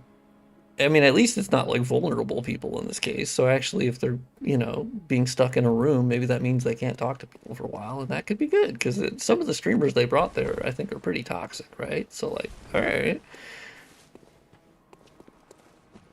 And they let them vote him in or out. I feel like IShowSpeed is the only one that, like, I don't know, I feel like I've seen good clips of him. Like, he's going around the world. He seems like a good dude, right? Like, that's one of the rarities where I'm like, he seems like a good guy. I don't know. Like, I don't know him that well, but obviously, I don't know him at all. But, like, from the clips I've seen, I don't know, he seems like a decent. And then, dude, I think it was earlier this year, or maybe it was last year, he had, like, it was his birthday, and they're like, it's his 21st birthday or something. And I'm like, bitch, what? I feel like I've been seeing him on the internet for a long time. And they're like, oh yeah, that's just because he's really young. And I'm like, oh, I'm just really old. Okay. Oh, is that the Moist Critical guy? Yeah, I've never watched him. He seems like a cool guy. I know he turned off like all donations, all subs, all everything, because he's like, oh, I have enough money. I'd stop. And I was like, oh, that's pretty based. Okay. That's cool. Good for him. And then, like, he'll show up in, like, certain political, like, takes or whatever. And I go, yeah, he sounds like a reasonable guy. All right. And he's becoming political. Yeah, I mean, he does seem to give his political opinion sometimes. At least for me, I tend to, so far, I think I've generally agreed with what he said, I think. But, you know, it's not like a guarantee in the future. But, yeah, I do think as you get bigger, you tend to, like, get drawn into that, or I don't know, it's like a magnetic pull into political stuff, like, because of course Asmongold, which everything I've learned about that guy has been against my will. That guy fucking sucks. He's had like little moments of like decency, you know, of like, because that's the crazy thing, I've never sought out information about this guy, and it just keeps getting shoved in my face. You know, and I'm just like, damn, this guy's nasty. But he's had little moments. Well, I think I was first introduced to him because I was into World of Warcraft, and that's sort of like where he's known. But yeah, lately he's just, I mean, these last however many years, some of the things he said are just vile, you know. And at the end of the day, I think it's just really weird that people will follow and champion someone who's just a random guy in his room. Like, he's not. His credentials are fucking nothing. Like, he's just a guy that sits in a room, which I would say is the same for me. I'm just a guy in a fucking room. Like, you can judge me, I guess, based on the work that I've done and what I've said, but, like, please don't take me as, like, an advisor or something, or, like, I don't know. I'm not somebody to, like, give out life advice, because, I mean, I guess if they ask, but I'd be like, I don't think I'm the one you want to ask, because I'm not exactly crushing it. So, you know, like, that's if someone was asking me for relationship advice. I'd be like, bitch, what? Of all the people you could ask for relationship advice, I ain't got a whole lot for you. I'll be like, I got a little bit, but I don't have a whole lot. There's some more From Soft Serve lore, but I'll be like, I got a little bit. I got a little taste, but I don't have the pearls of wisdom you're looking for. I'm I'm like, I'm on that single Pringle train. I don't. If you think I have it figured out, I don't think you know me very well. So, and I'm also kind of one of those people who I don't really give advice to people I know. Because now I'm trying to think, I'm like, if I give it advice on stream, probably. I've said a lot. Like, who fucking knows? I probably have. I've probably just said some shit. That's the other thing is, like, as someone who says stuff on the internet, I just say a lot. Like, I don't know. And that happens with the... And that happens with the remastered of Dark Souls is done, bro. Okay, 3 question marks. I'm assuming you're talking about my Dark Souls 1 mod. No, it's not done yet. It's in a pretty good state though. I kind of went hard in the yard on that for like 2 months recently, I think, and I posted a fuckload of updates. Like it's in such a better spot than it's ever been. Like honestly, it's not perfect, but I assure you, if you download it now, it's a pretty good experience. And it's almost done.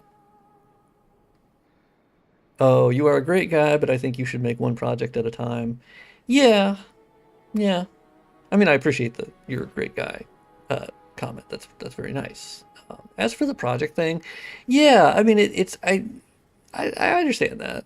I think that's understandable from the outside. I think for me, that's not an option, really, because unfortunately, as it just happens for me, I'm not really in control of this. I lose interest, and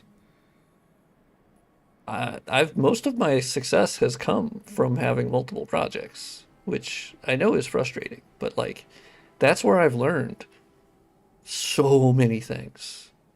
Like my DS1 mod, if I had never moved on to another mod project until I finished that, it would actually be a way worse mod.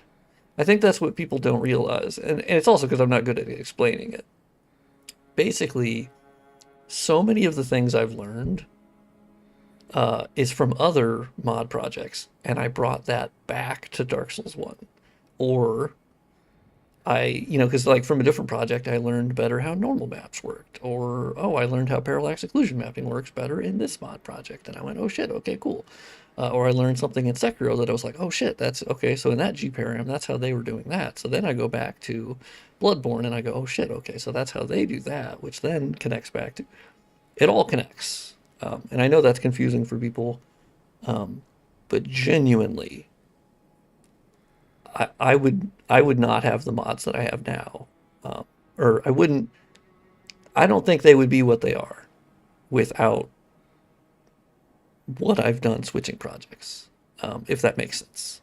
I think if I had done them in a linear fashion of like DS1, then finish, what is included in the mod wouldn't even be the same.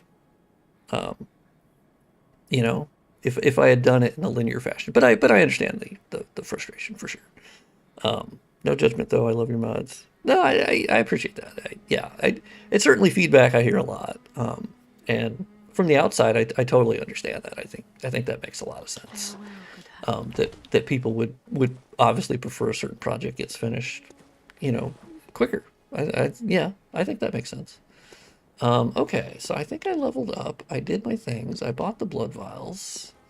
I just need more twin bloodstone shards.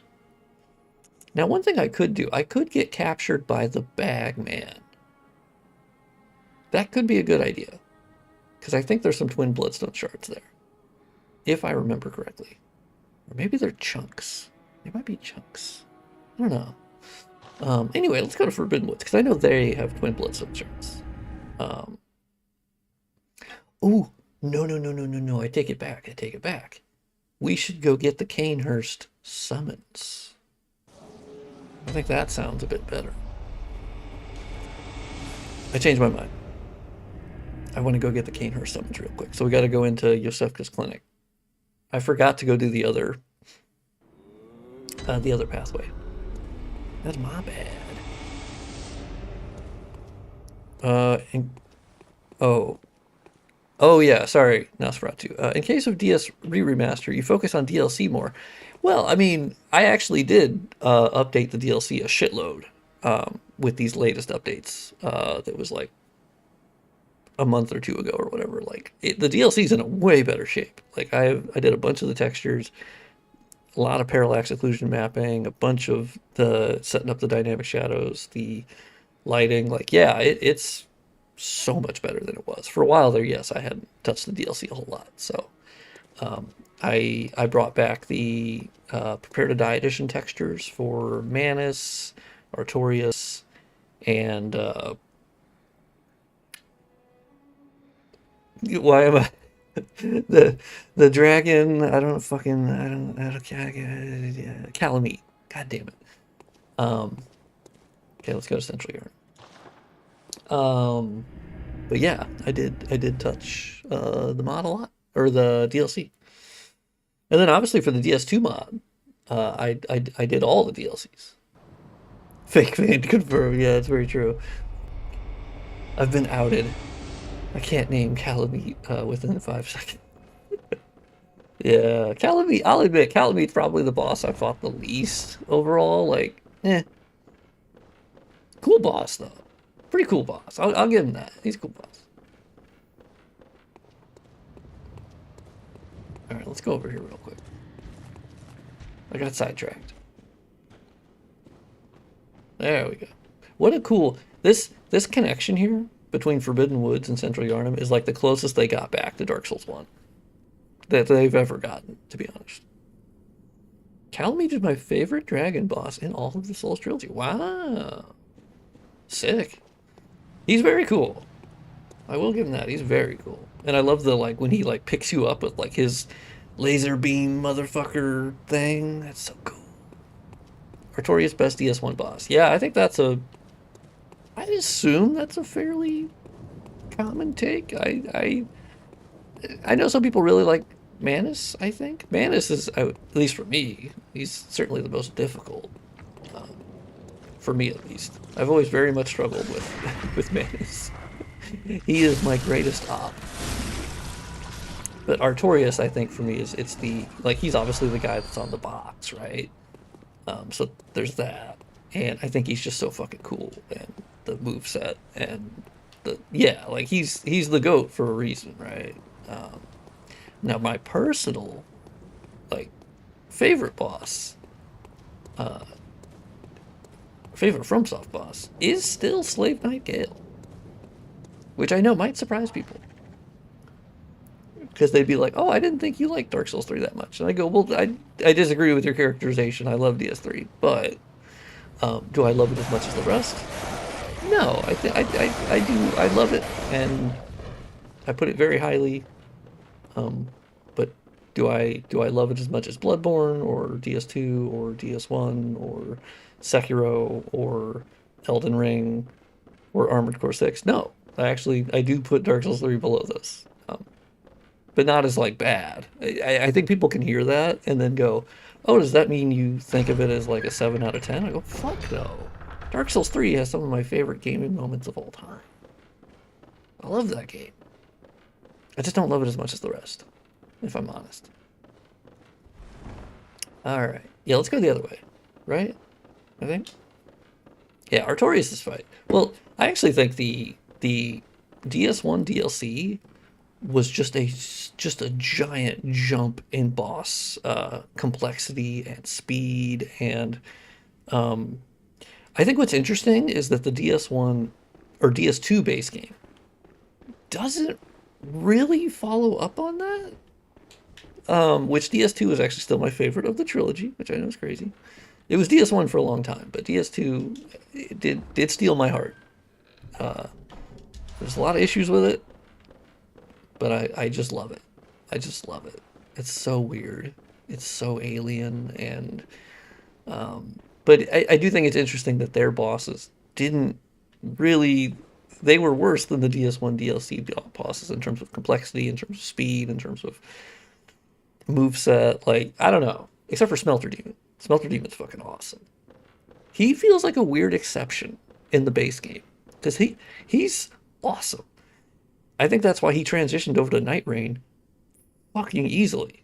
Like, not even that hard. Like, they didn't even have to change him that much. Like, his speed's a little bit different, but I think that they made the final boss of the Night Rain DLC. Yes, I do feel like there's Gale DNA 100% in that boss. I already forgot the name of the boss, but yes, totally agree.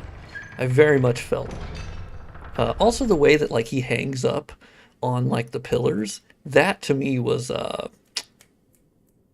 Malekith. There's a little bit of Malekith there. I was like, yeah, all right, all right. Oh shit, she's pissed at me. Dude, like seriously, look at this room. Now, here's an example of baked lighting being fucking awesome. Like, look at this baked lighting. This looks so cool. This looks so fucking good. How can anybody want this game remade? Come on. It looks so good already. Of course it, not always, but I don't know, man. I think Bloodborne is such a cool looking game. Okay, she's pissed at me, I know. Oh, I thought I had a... Do I not have the lamp thingy? No, I don't. Okay, that's fine. I don't need it. Oh, Dreglord is the game fully playable without crashes? Yes. It has been for a long time, to be fair. Oh my god. Sorry. Fuck you. You're not even the real one, okay? Oh shit, pal. I haven't fought her in a while, like if I'm honest. Ooh, okay. I kind of forgot you had that move. I'm gonna be real with you. I forgot you had that move. Fuck you. Oh shit. I haven't done like a hunter battle, I feel like. Wow, you are healthy. You are a health. Okay, well, I feel like that bullet damage is crazy, right? Damn it. Okay, I'm being weird with my parries. I need to.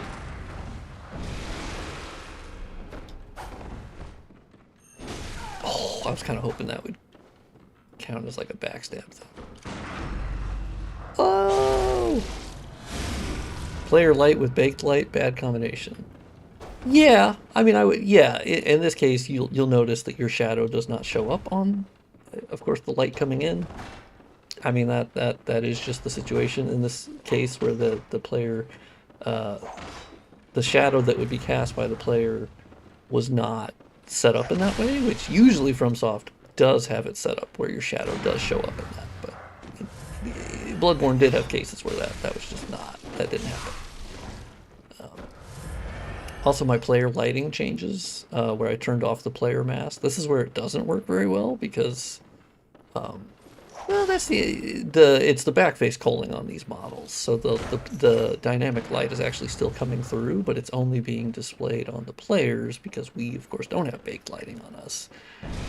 But they would arbitrarily darken the character, and I did turn that off. Oh, yes! That still counted? Holy shit, that's crazy.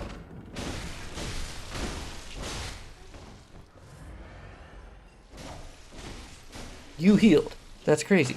Only I can heal. That's the rule. I believe that's the fucking rule. Okay, I need pure aggression. I'm being a little too, oh.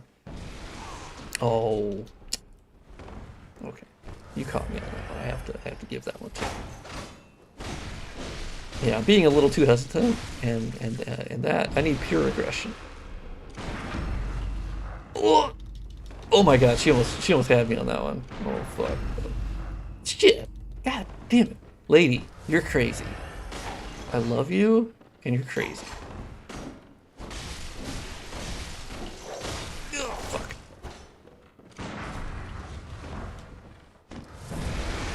Woo. Oh, you're doing poison too? That's kind of crazy. You sure about that?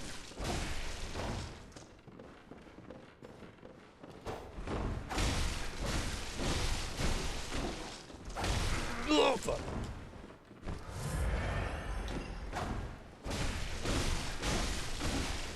Where's your fucking tentacle arm, lady? Did she run out of arm juice? I mean, I don't think that's what we're calling it, but... Oh shit, she was about to do the over the head bullshit. Fuck you, lady. Fuck, god damn it, lady. No, no Molotovs. I do have some, that's true. I do have some Molotovs. Fuck you, lady. God damn it.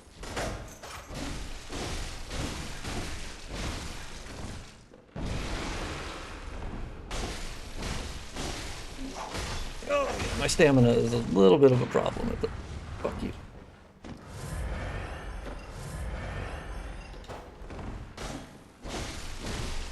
I always miss that first, like, counterattack. She keeps wanting to do that move, and she's never been able to pull it off yet, which is pretty fantastic. Also, I saw her try to heal there. Fuck you, lady. Yeah, literally, the amount of blood that this lady has lost, insanity. Maybe a little underleveled. Yes, I would agree with that. I am actually very... That's a good point. Yeah, the player light is certainly...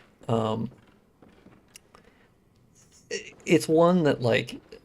Also, I should add, I do have a mod that disables it. In case you easily want to. It's called No Player Light. Just saying. Throwing it out there. It's a nice little way that they made it much easier to disable in DS3 and Bloodborne and Elden Ring. It's actually just its own particle effect file, and you can actually just disable that. It's really nice. In DS1, it's way more difficult. You actually have to change it per map, per collision. It's a whole lot. Like, it fucking sucks, but yeah, it's way easier to disable it, in which I get why they moved to that, because I guess it was easier for them to sort of tweak it, but nice. Oh yeah, aren't we? Where's my fucking summons? I forget. It's around here somewhere. I think it's in a different room. Let me put a torch on. I definitely have a torch. Bloodborne on PC, it's very true. Very true. Not only that, this thing is modded. This thing is modded. We got some higher res textures. We got dynamic shadows, not for interiors. Interiors still have baked lighting because, well, it makes perfect sense. There's not really a good reason to use dynamic lighting indoors. It's because, for instance, a setup like this, it's actually not at all guaranteed that the exterior of the building there is real, essentially, where the light would come through correctly in this manner. That does not always line up at all. So there are instances where the baked lighting does make a lot of sense. Maybe it is this way. I don't know why I'm having a brain fart on this, but we'll figure it out. We'll figure it out.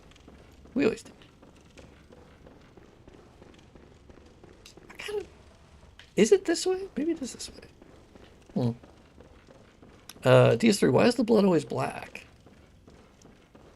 I mean, I think DS3 has a lot of, like, visual quirks that I don't particularly love. Oh, maybe I just never grabbed it while I was in here, right? I honestly think... Oh, actually, no, this goes back to the... God damn it. Oh, maybe I went the wrong way. I mean, I definitely went the wrong way. I know that. Okay, that goes back out there. Okay, so I guess it is on this side. Or wait, do I already... No, Oh, I already picked them up. I picked them up. Oh, I picked them up and I didn't know that I picked them up. Because I'm talking. Oh, okay. Chat, don't worry about that. Don't remember that, okay? Oh, actually, what the fuck is over there? What is that? Oh, that's interesting. There's something on this collision up here that loads this mesh that's going to show up when I get up here.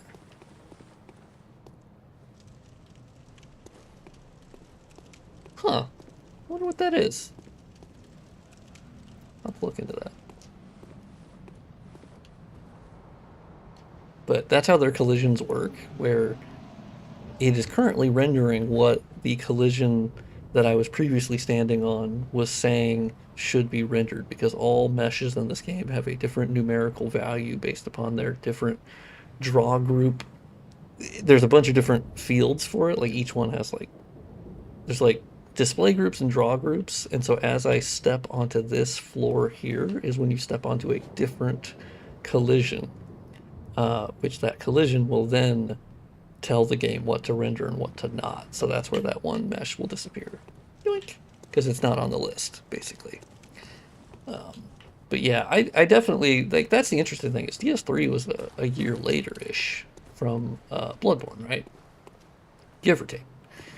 And it did use some textures from Bloodborne.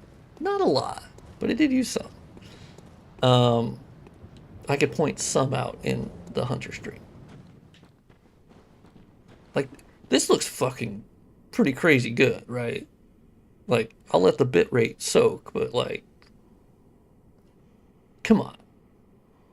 I think the material upgrade, I mean, this already looks amazing in Bloodborne, like, by default. I always have to start that, of like, modded or not. I think this right here looks amazing in Bloodborne, as it is totally stock 1080p. I really think this looks amazing. But running it in 1440p, better anti-aliasing, better textures, higher res specular maps, dynamic shadows, this I think looks fucking, not to mention the point lights on all of these lamps that I placed. I think this looks phenomenal. And I don't really try to say that and toot my own horn too much, because obviously all of this is because of From Software and Japan Studio, right? Like, these are all their textures, their models. I'm simply working on that. But like, come on, look at this scene. That's amazing. Fucking awesome. Like, the light shafts, it's just, ooh. Come on. This aesthetic is just, it's just 10 out of 10. I can't get over it. It's so special. Yeah, AI, no, yeah. AI can't do a lot of things. I'll tell you that much. But man, what a looker. That's what I'm saying. When people say the remake stuff about Bloodborne, I'm like, I don't think you've played it. Like, it is an amazing looking game. And yes, I even mean that at 1080p. With the base anti-aliasing, you know? Like, man, I boot that up on, I mean, obviously my first time I played it on a fucking PS4 at 1080p, 30 FPS, you know? And it was amazing. Amazing. Yeah, Gothic architecture. Yeah, true. So good. Yeah. Just phenomenal. Phenomenal. And in a way that I admit I don't necessarily feel about Dark Souls 3. I think in a lot of the, like, areas, and I don't know, I don't get as much of that special, like, feeling. I think Irithyll, yes. There are areas in DS3 that I absolutely do, but I think Undead Settlement is a good example of where, I don't know, I think it's fine. I think it looks like a town that I'm going through. I don't know, I just don't, there's something missing. I don't know, I can't put my finger on it, but I just don't have a lot of, like, fondness for a lot of Dark Souls 3's areas. I kind of just, like, High Wall of Lothric, I'm like, oh, okay, that's pretty, it's okay, it's pretty good, you know. And Undead Settlement, I'm like, yeah, okay, it's fine. Like, it's serviceable. I don't know.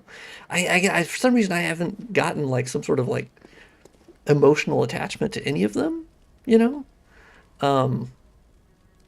Well, I like Archdragon Peak. I can't say that I have, like, an emotional attachment to it, but and then DS3's Hub World, I admit I don't have, like, an emotional attachment to it. Like I do for the Hunter's Dream, or for Majula, or DS1 Firelink, or I actually will add that I don't have an emotional attachment for the Round Table Hold in Elden Ring, really. I honestly don't. I think I have more of one for that than I do for the DS3 Firelink, but I don't really like, it's fine. I don't know. Hunter's Dream background looks a bit like DS1, low texture. Yeah, I mean, there's definitely, not to mention that some of the, like the Upper Cathedral Ward, you can actually find some of that architecture in a DS1 test map that From Software was playing around with. It's really cool. They were doing level planning for, I think they called it just Cathedral Ward at that point, which that was Upper Cathedral Ward, but yeah, they were doing planning for what would become Bloodborne for quite a while. Very cool. And actually, we only know that because of Dark Souls Remastered. So shout out. But because of the way that that game was packed and what was included, we actually have those test maps. Where with Prepare to Die Edition, we didn't. So, you know, chalk up one win for Dark Souls Remastered. I don't know if that was meant to be or not, but QLock did release that. So, it's some really cool stuff you can find. I think Illusory Wall has already done all the coverage on it. Yeah, Irithyll is definitely like a standout for me from Dark Souls 3. Like the first time I got to Irithyll and you see that like vista and the whole, fucking blew my balls off. Let me tell you. Insane art direction. So good. And it's unfortunate that I still just don't really get that feeling from a lot of Dark Souls 3 maps. I just don't. And I have to admit I don't fully understand why. I kind of just don't. It's kind of like a gut feeling. I don't know, you know?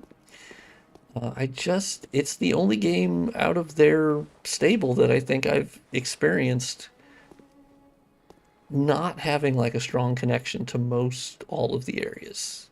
Because Demon Souls, I fondly remember the areas, and I sort of like look forward to going through some of them, not all of them, but in Dark Souls 1, like Undead Burg, holy shit. Sin's Fortress, come on, like Anor Londo, fuck yeah, usually the first half, I know. But I don't know. Lower Undead Burg.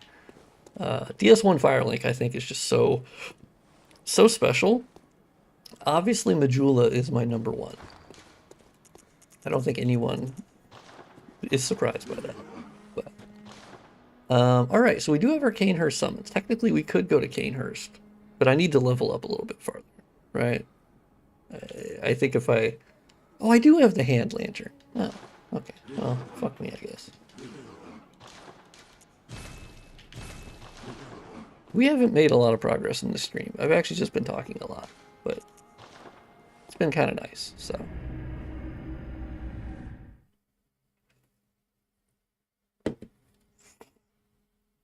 I have a question for you if it's okay to say I downloaded the PKG of Bloodborne.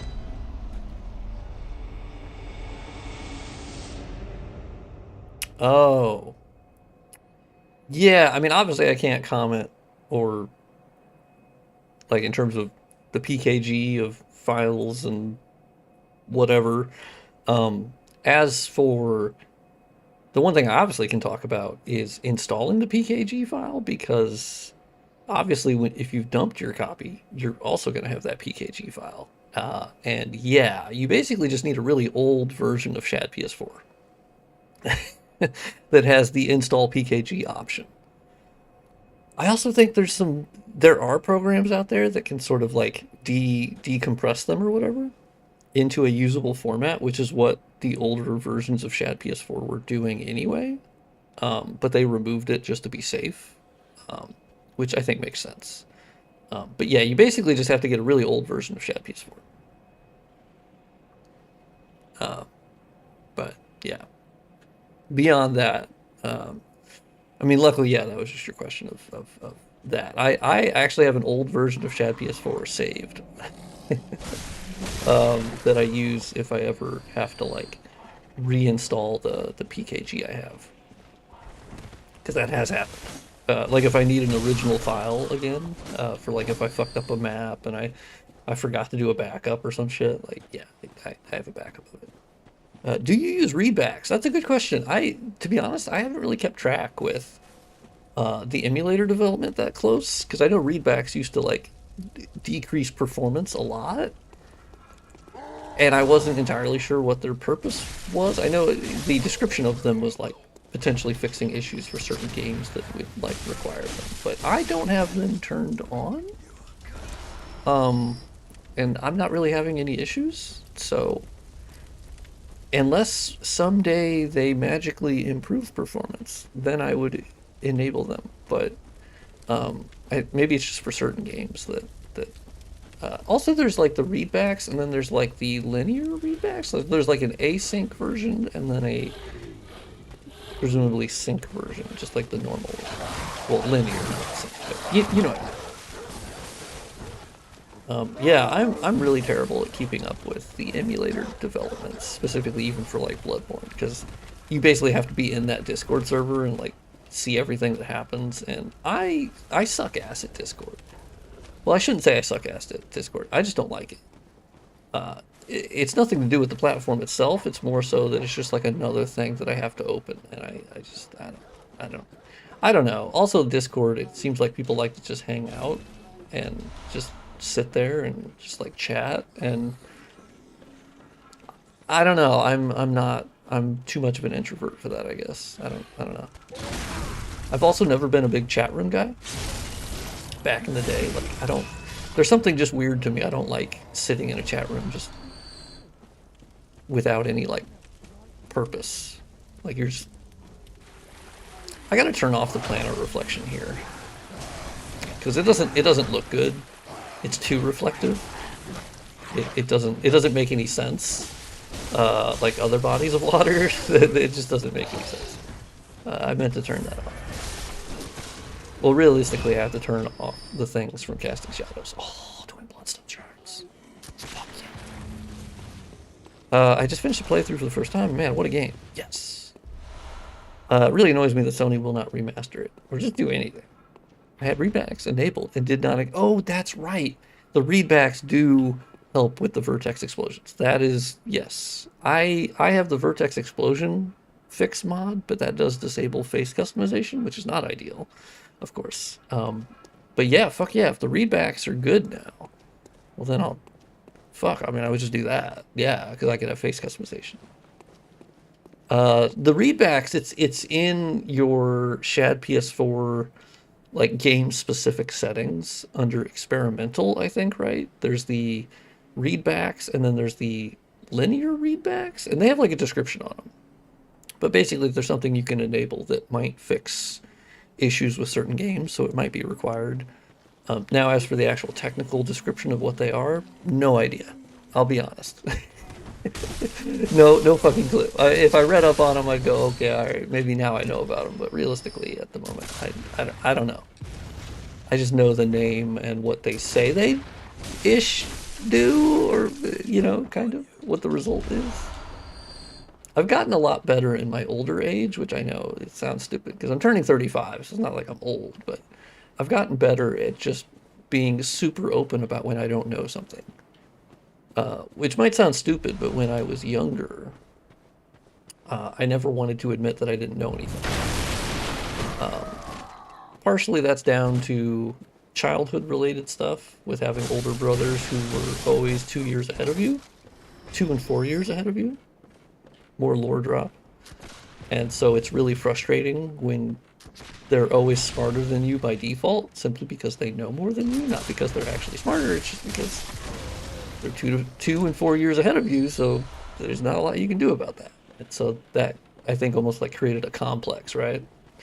And of course that faded very much at a certain age. And that was... Oh, hey, bud. Oh, he climbed on the cannon. Yes, the shader cache. I was actually so stupid that I didn't have the shader cache option up until like a week ago, because I forgot to upgrade. I was just upgrading the emulator through the pre-release or version history thing or whatever the fuck, but I wasn't updating the Qt launcher itself. And so I had like a really old version of the launcher. I was like, fuck. And so I didn't have the shader cache, but now I do, which is awesome. Yes, I love that now they can cache the shaders and not have to keep, fucking. Oh, got him. Yeah, rumors said FromSoft said no. Yeah, I believe so. As far as we know, with Jason Schreier's reporting, which he is a trusted reporter, at least historically, very much like he sources stuff.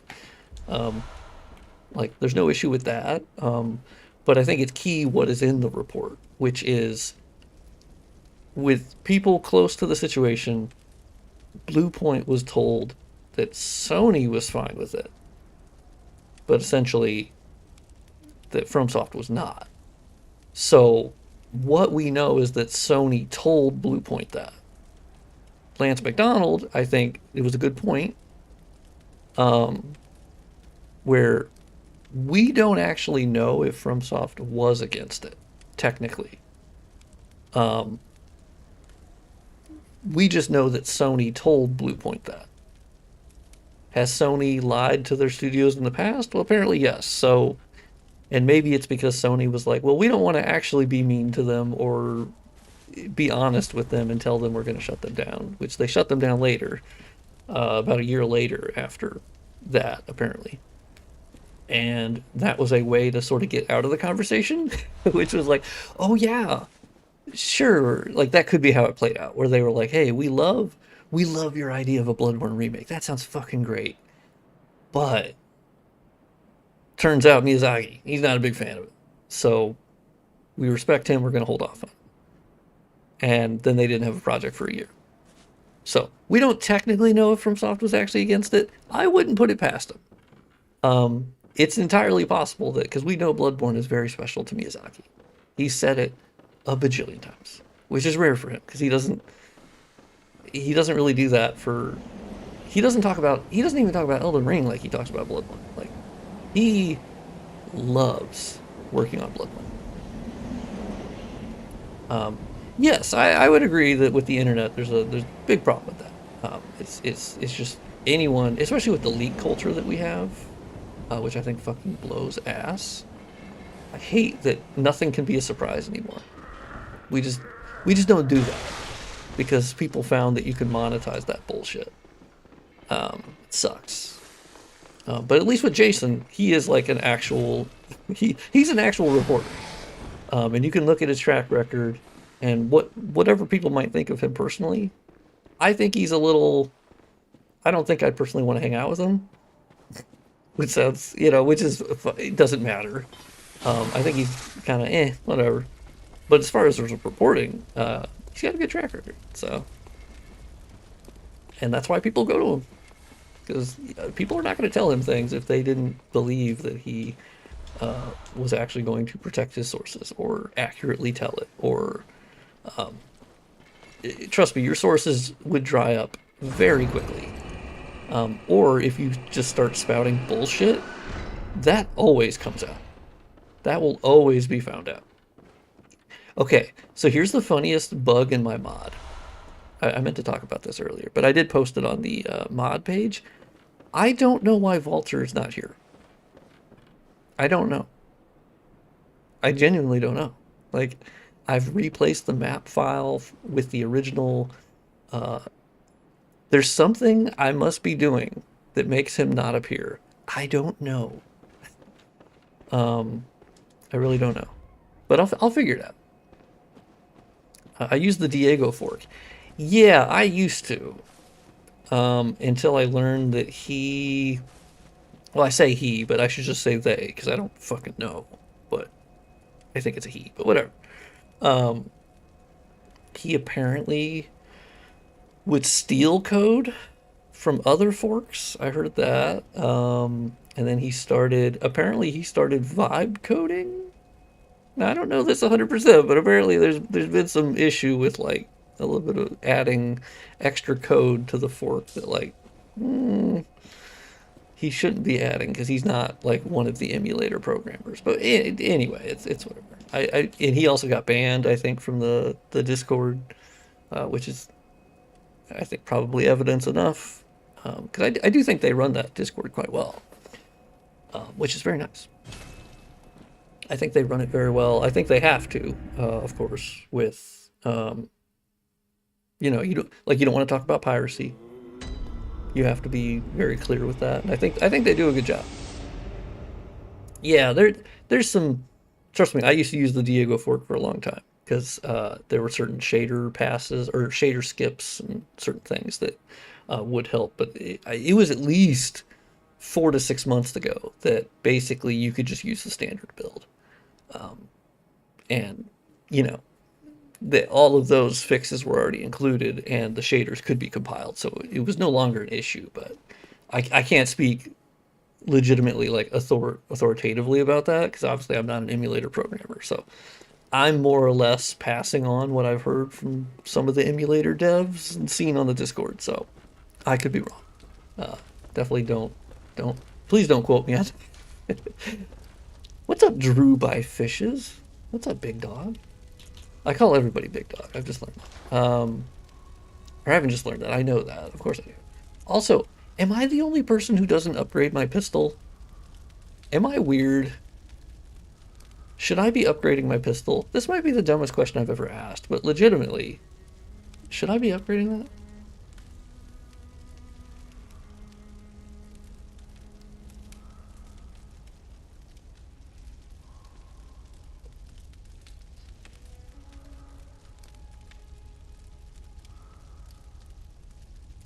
All right, hold on, Chad. I got to reply to a text.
All right, did it.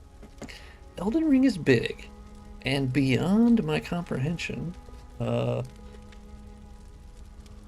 Procrastination can handle. Bloodborne, though, does have a world that's bigger and not as big at the same time. I love the whole concept of Bloodborne. I think it cut off there. I don't know what's up with that, but let's upgrade my saucepan. Yeah, Elden Ring is certainly. I do like that Miyazaki was like, yes, that's actually the biggest game that we're ever gonna make. I mean, I don't think he said it that authoritatively, but it was pretty close to that, where he was like, no, I can't imagine we're gonna make anything ever bigger than that. And I was like, good. Nothing needs to be bigger than Elden Ring. Elden Ring is fucking massive. And can you believe it's only 50 gigabytes on PC? I think it's actually a little bit smaller on PS5. I think it's like 45. But I mean, that is what you get with not having to bake out a ton of light maps. Of course, with the time of day, you can't do that. And then having lower texture quality than the industry average, but it's still totally sufficient. That's how you get that. Also, I do think the FromSoft has the benefit of not having a ton of dialogue compared to most average, I think, AAA games. That takes up a lot of space, and they don't have a ton of spoken dialogue compared to most average other AAA single player games. And even then, I don't think it's recorded at nearly as high resolution. So, like, just across the board, they have a lot of things in their favor. And also their meshes are not as high quality as other games. So, they just have a lot of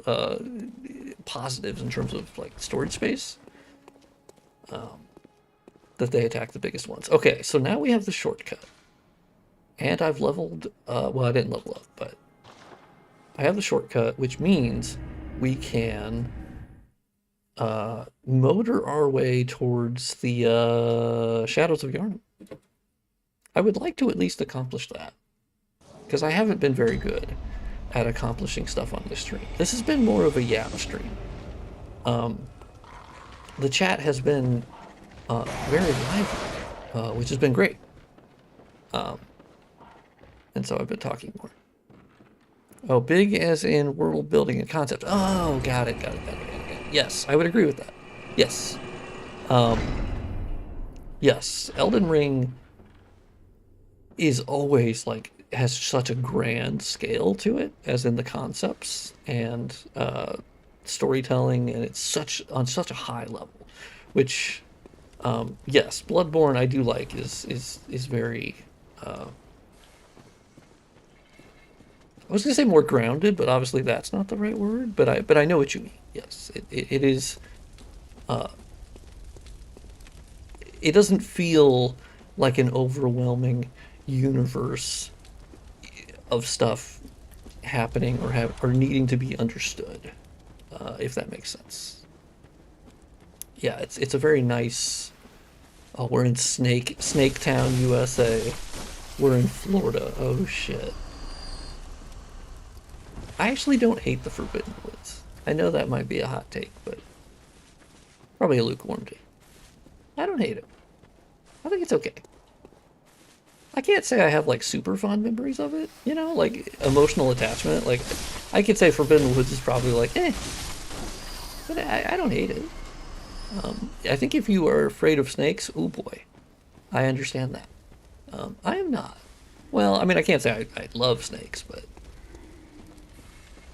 I guess like I am afraid of them, but I don't. It's not like an arachnophobia thing. I have that,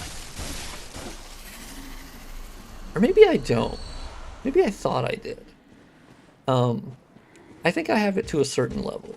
Like if a spider in my house that's crawling towards me, I think does scare me.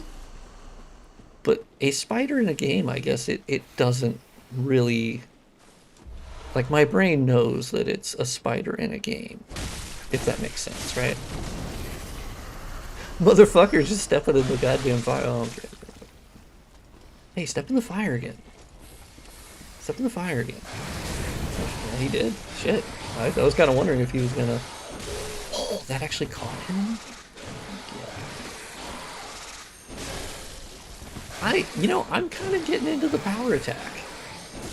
Usually in Bloodborne, I don't do a lot of power attacking, but this playthrough has been a lot of fun with it. You can really get some nice hits. Oh, fuck you, I thought you were dead. I don't know why I thought you were dead. Oh, they can see infrared? Fuck yeah. That's cool. I do think snakes, as just like I do think they're just cool. Like, I would be afraid if one was in front of me, but when I just see like a picture of a snake, or I guess I'm not terrified like when I see them. Like these, I just go, dude, this shit looks awesome. Also, you guys should be dropping stuff, right? I feel like you guys usually drop something. Like, come on. Like, how cool does this look? I'm sorry, but like, how fucking cool does this look? It's such a cheesy thing, but they get it, okay? They just fucking get it. Oh, damn you. Do you have extra awareness because of your snakes? I wonder if that's true. Because I'd like to get like a backstab on you. Or, not a backstab, but... Damn. These enemies, man... Oh, fuck. Oh, I got you. Grab me. That's my first death. Shit in my ass. Damn it. I died to a fucking snake guy. It would be the dumb way I die. In my defense, these guys are tanky. I probably should have just avoided them, but they drop stuff, so. Look up Emerald Tree Boa. Fuck yeah. I will do that.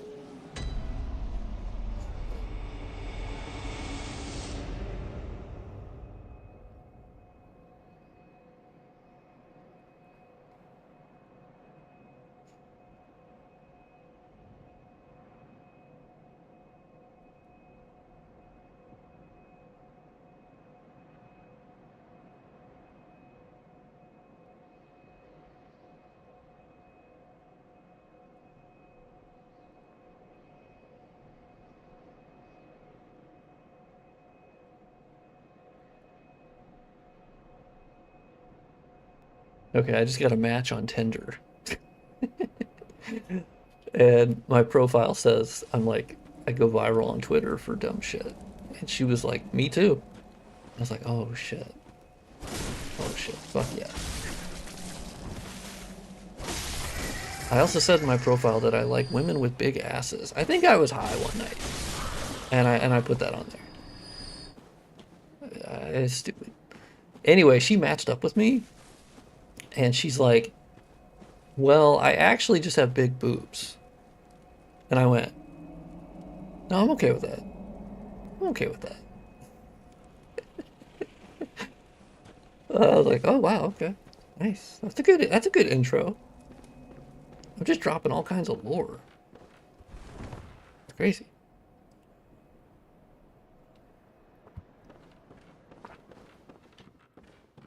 Yeah, let's go back this way. So I died. That's an interesting experience. It's been a while. You know what? I think I will equip the cocktails, the poison knife. Ooh, fire paper. Fuck yeah.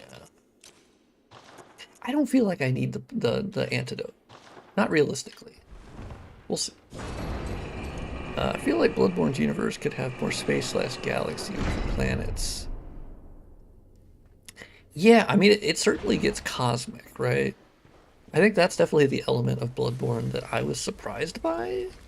You know, the first time sort of like getting to the, especially in this, I guess in this area, where you meet like the aliens and you're like, what the fuck is happening? It could be. Yeah, exactly. Yeah,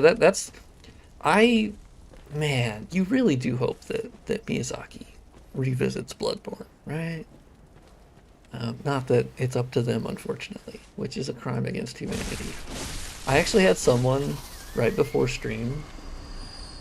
They replied to me to one of my tweets or whatever the fuck, of course, as you would, saying, "Oh, Sony doesn't own Miyazaki or FromSoft anything, and it's not even like, you know, really it was Sony and Japan Studio, and then FromSoft assisted on Bloodborne."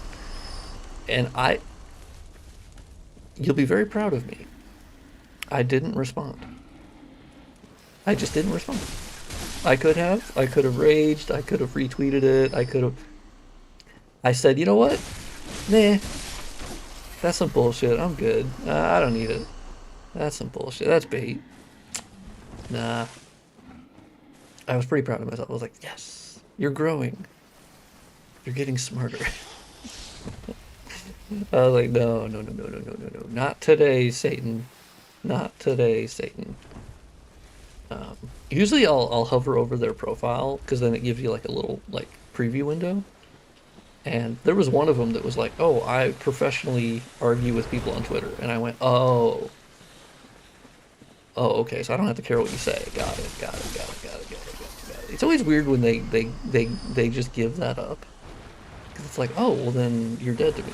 Like, okay, I don't know why you would be so open about that. But, I mean, fuck you. Yeah, I don't know why. I would never want to associate with you.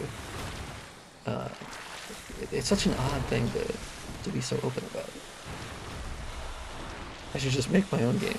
Hey, that's how you do it. Just make it. It's hard, but these are how the ideas get started. You know, you just come up with them. I think that's awesome. I don't think I want to hop down there. I don't think I do. I'm kind of just going around looting because I'll be honest, I don't really know this particular area like too well.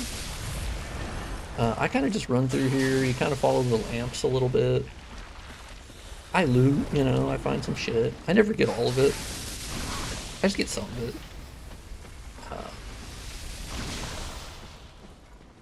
And I go, okay, see you guys later. I found a way, I got the game running. Oh, fuck yeah. Yeah, there's definitely other ways of, like, decompressing PKG files out there. That's awesome. Fuck yeah. Sadly, I have a mutual who has just never been able to get the game running on PC. And they have, like, a crazy powerful rig, so that's not the problem. It's just, the game is just, it's gotta be, there's something with maybe the I think he's got like a 5090, and I know those have like some weird driver related stuff sometimes. So I don't know. You like Black Myth Wukong? You know what? I have not played it. I do want to. I was kind of hoping for like a sale or I'm not a, of course there was kind of that controversy around them a little bit of they, unfortunately, it does seem like they have some people on their staff. I would say some because yeah, I don't want to say all because that is inaccurate, but they do have some on their staff that are pretty misogynist, unfortunately, or misogynistic. That sucks, but like there's probably a larger discussion there of like, is it just because we know that they're there, or other studios would have misogynists as well, of course, but like the fact that they like it was pretty bad, some of the quotes that were coming out, and unfortunately it was not like a junior staffer, it was a pretty high up guy. That sucked. I was not too thrilled with that, but I think the game is really cool looking. I think it's very inventive. It's not really a Souls-like, at least from the people that I've heard that have played it. They're like, I think it's more just more of your standard like kind of action game. There's certainly like I think Souls elements to it, but yes, I will be checking it out. I actually have a mutual who she loves it. Like she is deep in the Black Myth, like just fucking loving it. And I also think that studio is super talented. Like from a technical, they're using UE5, but like I think they use it really well. Graphically, I think performance-wise, I think they got some work to do. But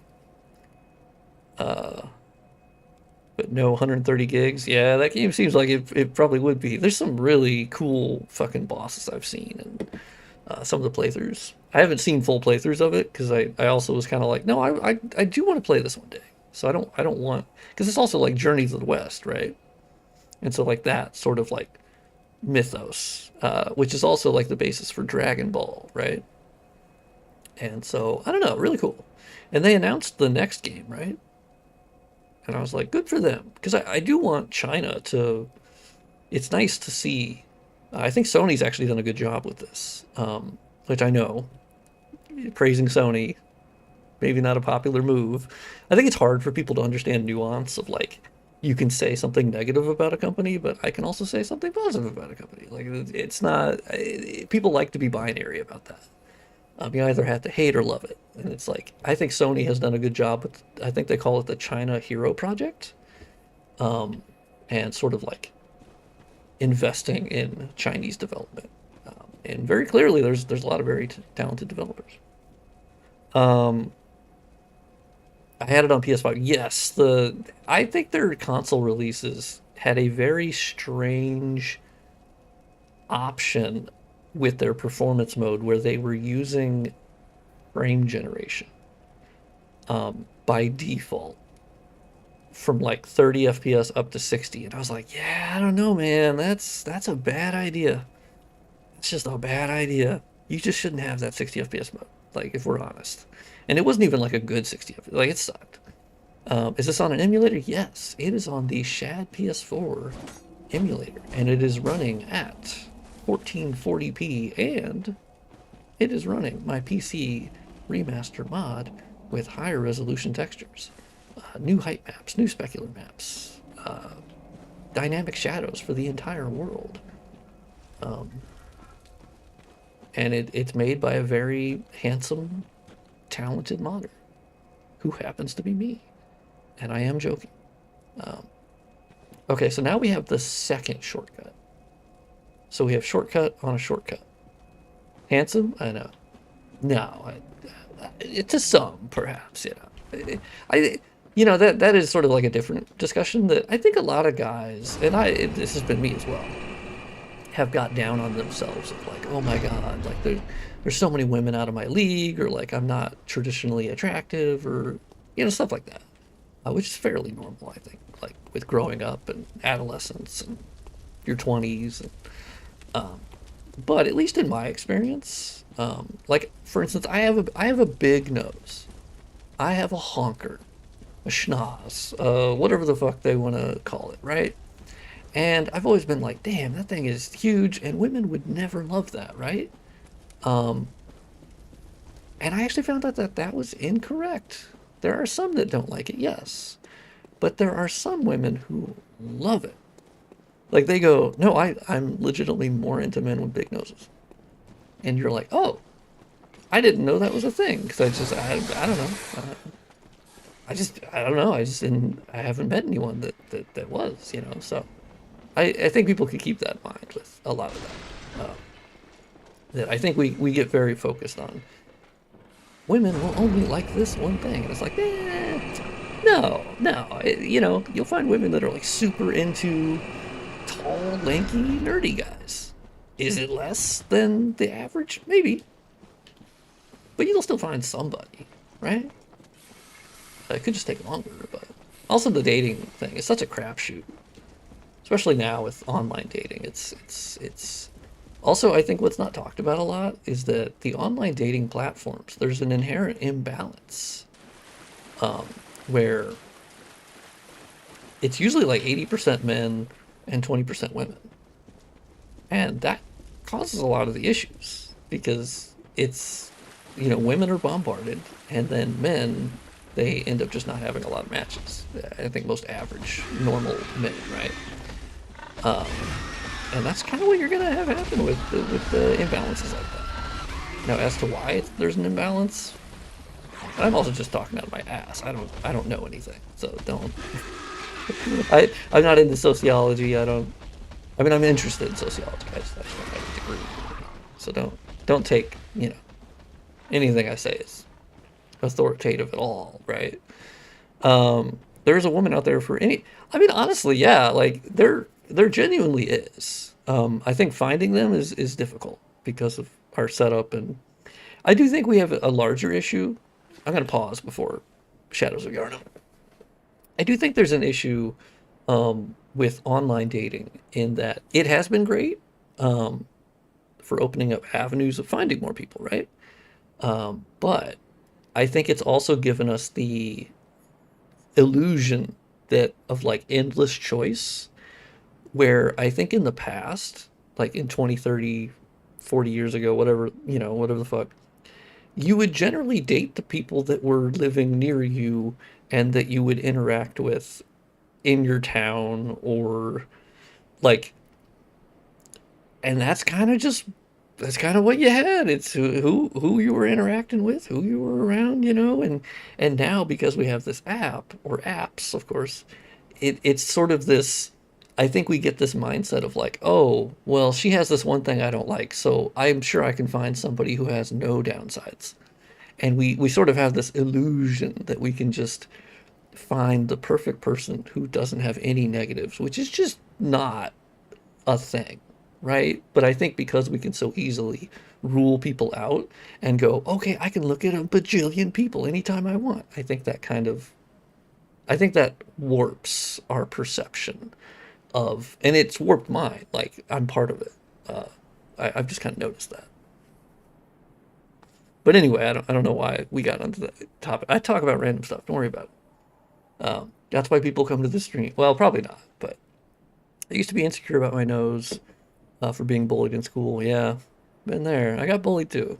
But then discovered many women like big noses. Yeah, it's surprising. And it's not even like, I think people could be like, yeah, well, only unattractive women, which of course is a saying unattractive.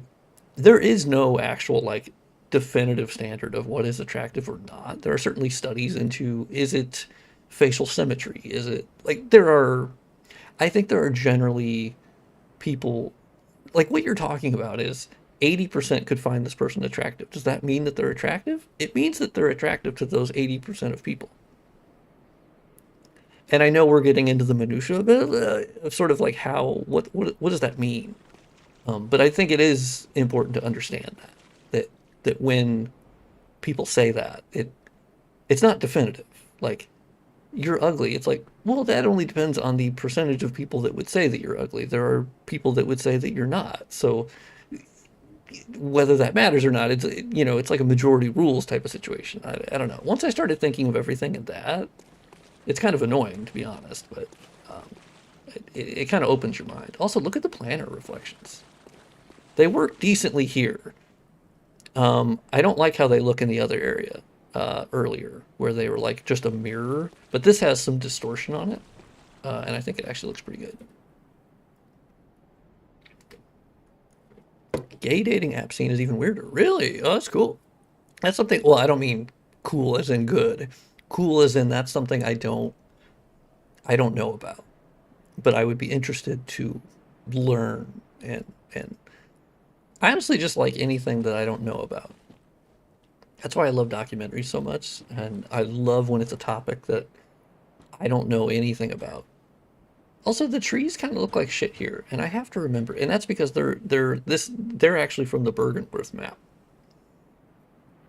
And so their fog is completely different, and that's why it's showing up different. But I have to remember if in the base game there are situations like that.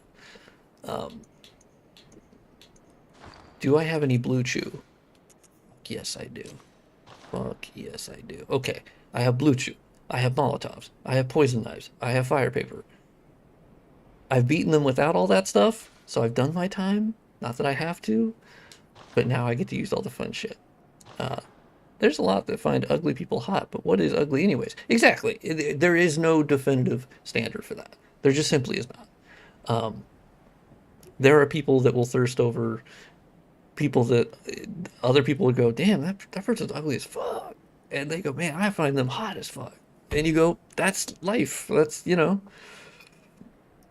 I don't know. I think we get down with, I think social media also does that, where we want to be so definitive. We have to be yes or no, 1 or 0. You can't, you gotta love or hate it. You can't, you know, we're so into that. Okay. Hey, let me take my blue chew. Okay. Fuck you guys. God damn it. Okay, well, you ate that one. I like how they all dodge. Well, okay, he was in an animation.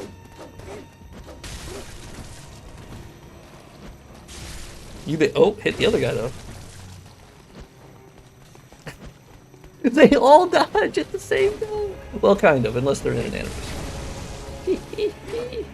That's funny. I never noticed that because I don't really use throwables a lot. Lies of P taught me to like actually use throwables because they're pretty good. So usually I like to take care of the fire guy first because he's annoying as fuck. Okay, well, not like that. Let's...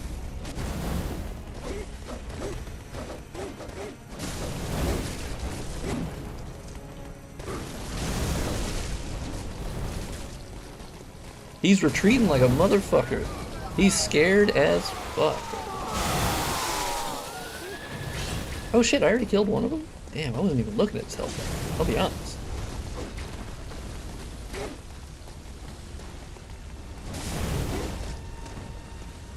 Which one are you? Oh no, I need to kill you. That's who I really need to kill. Actually, yeah, let's go back here. I like this little... Let's loop around. Oh yeah, beast blood pellet. Thank you.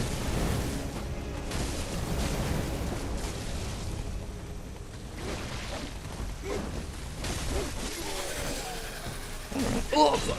Oh, fuck. Okay.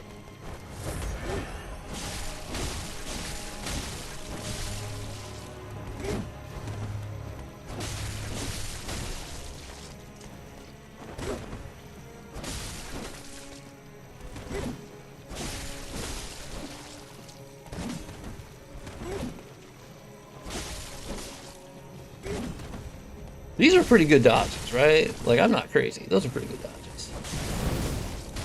Man, that was easy. Yeah. Oh, fat positivity is ugly. Oh, okay, alright.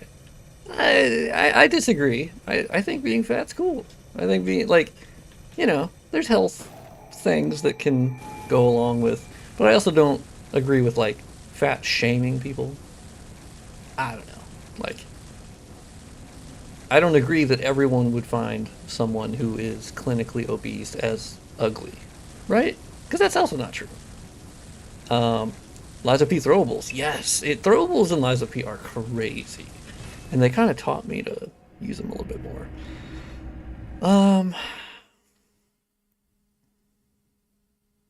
And if you don't agree or there's something you're offensive, yeah, social media is very focused on like you have to pick a side. If you're not this, you're against us. If you're like, we're just nonstop um, doing that. It's pretty frustrating and tiring, frankly.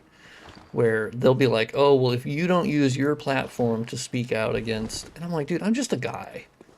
I'm just trying to make it through the day. Like, if you want to go look through my feed and be like, oh, well, you haven't spoke about this issue as much as you have on this issue, as much as you have on this issue, I'll be like, bitch, I'm trying to make it through the day. I'm trying not to jump off the nearest bridge, okay? Like, just cut me some slack, man. Like, I'm sorry. I'm not sorry. I'm not sorry. All right, let's use our frenzied thingamajiggies. That's just life in general. Yeah, I'm just trying to get through it. You know, like that. That's what. Wait, I'm just let a motherfucker live a life, okay? I'm not the solution to all your problems. I'm not. I'm just gonna be real open and honest with you. I'm not. Damn, I need chunks now? Fuck. Damn. Well, that's good. Okay, so now we're on to the next level. That's awesome. I want to make a Souls-like game, but I don't know what engine to use. UE4, UE5 or 4 are the only ones that interest me. Yeah, I mean, obviously, I think Unreal Engine is a great choice, as you get to use the engine without paying any royalties. I think it's up until you make like $1 million or something, or in revenue, right? Which is great. I think it's actually fantastic that Epic does that. It benefits them as well. I think Unreal obviously has the most documentation of any engine. As for which one is better, I think UE4 is obviously more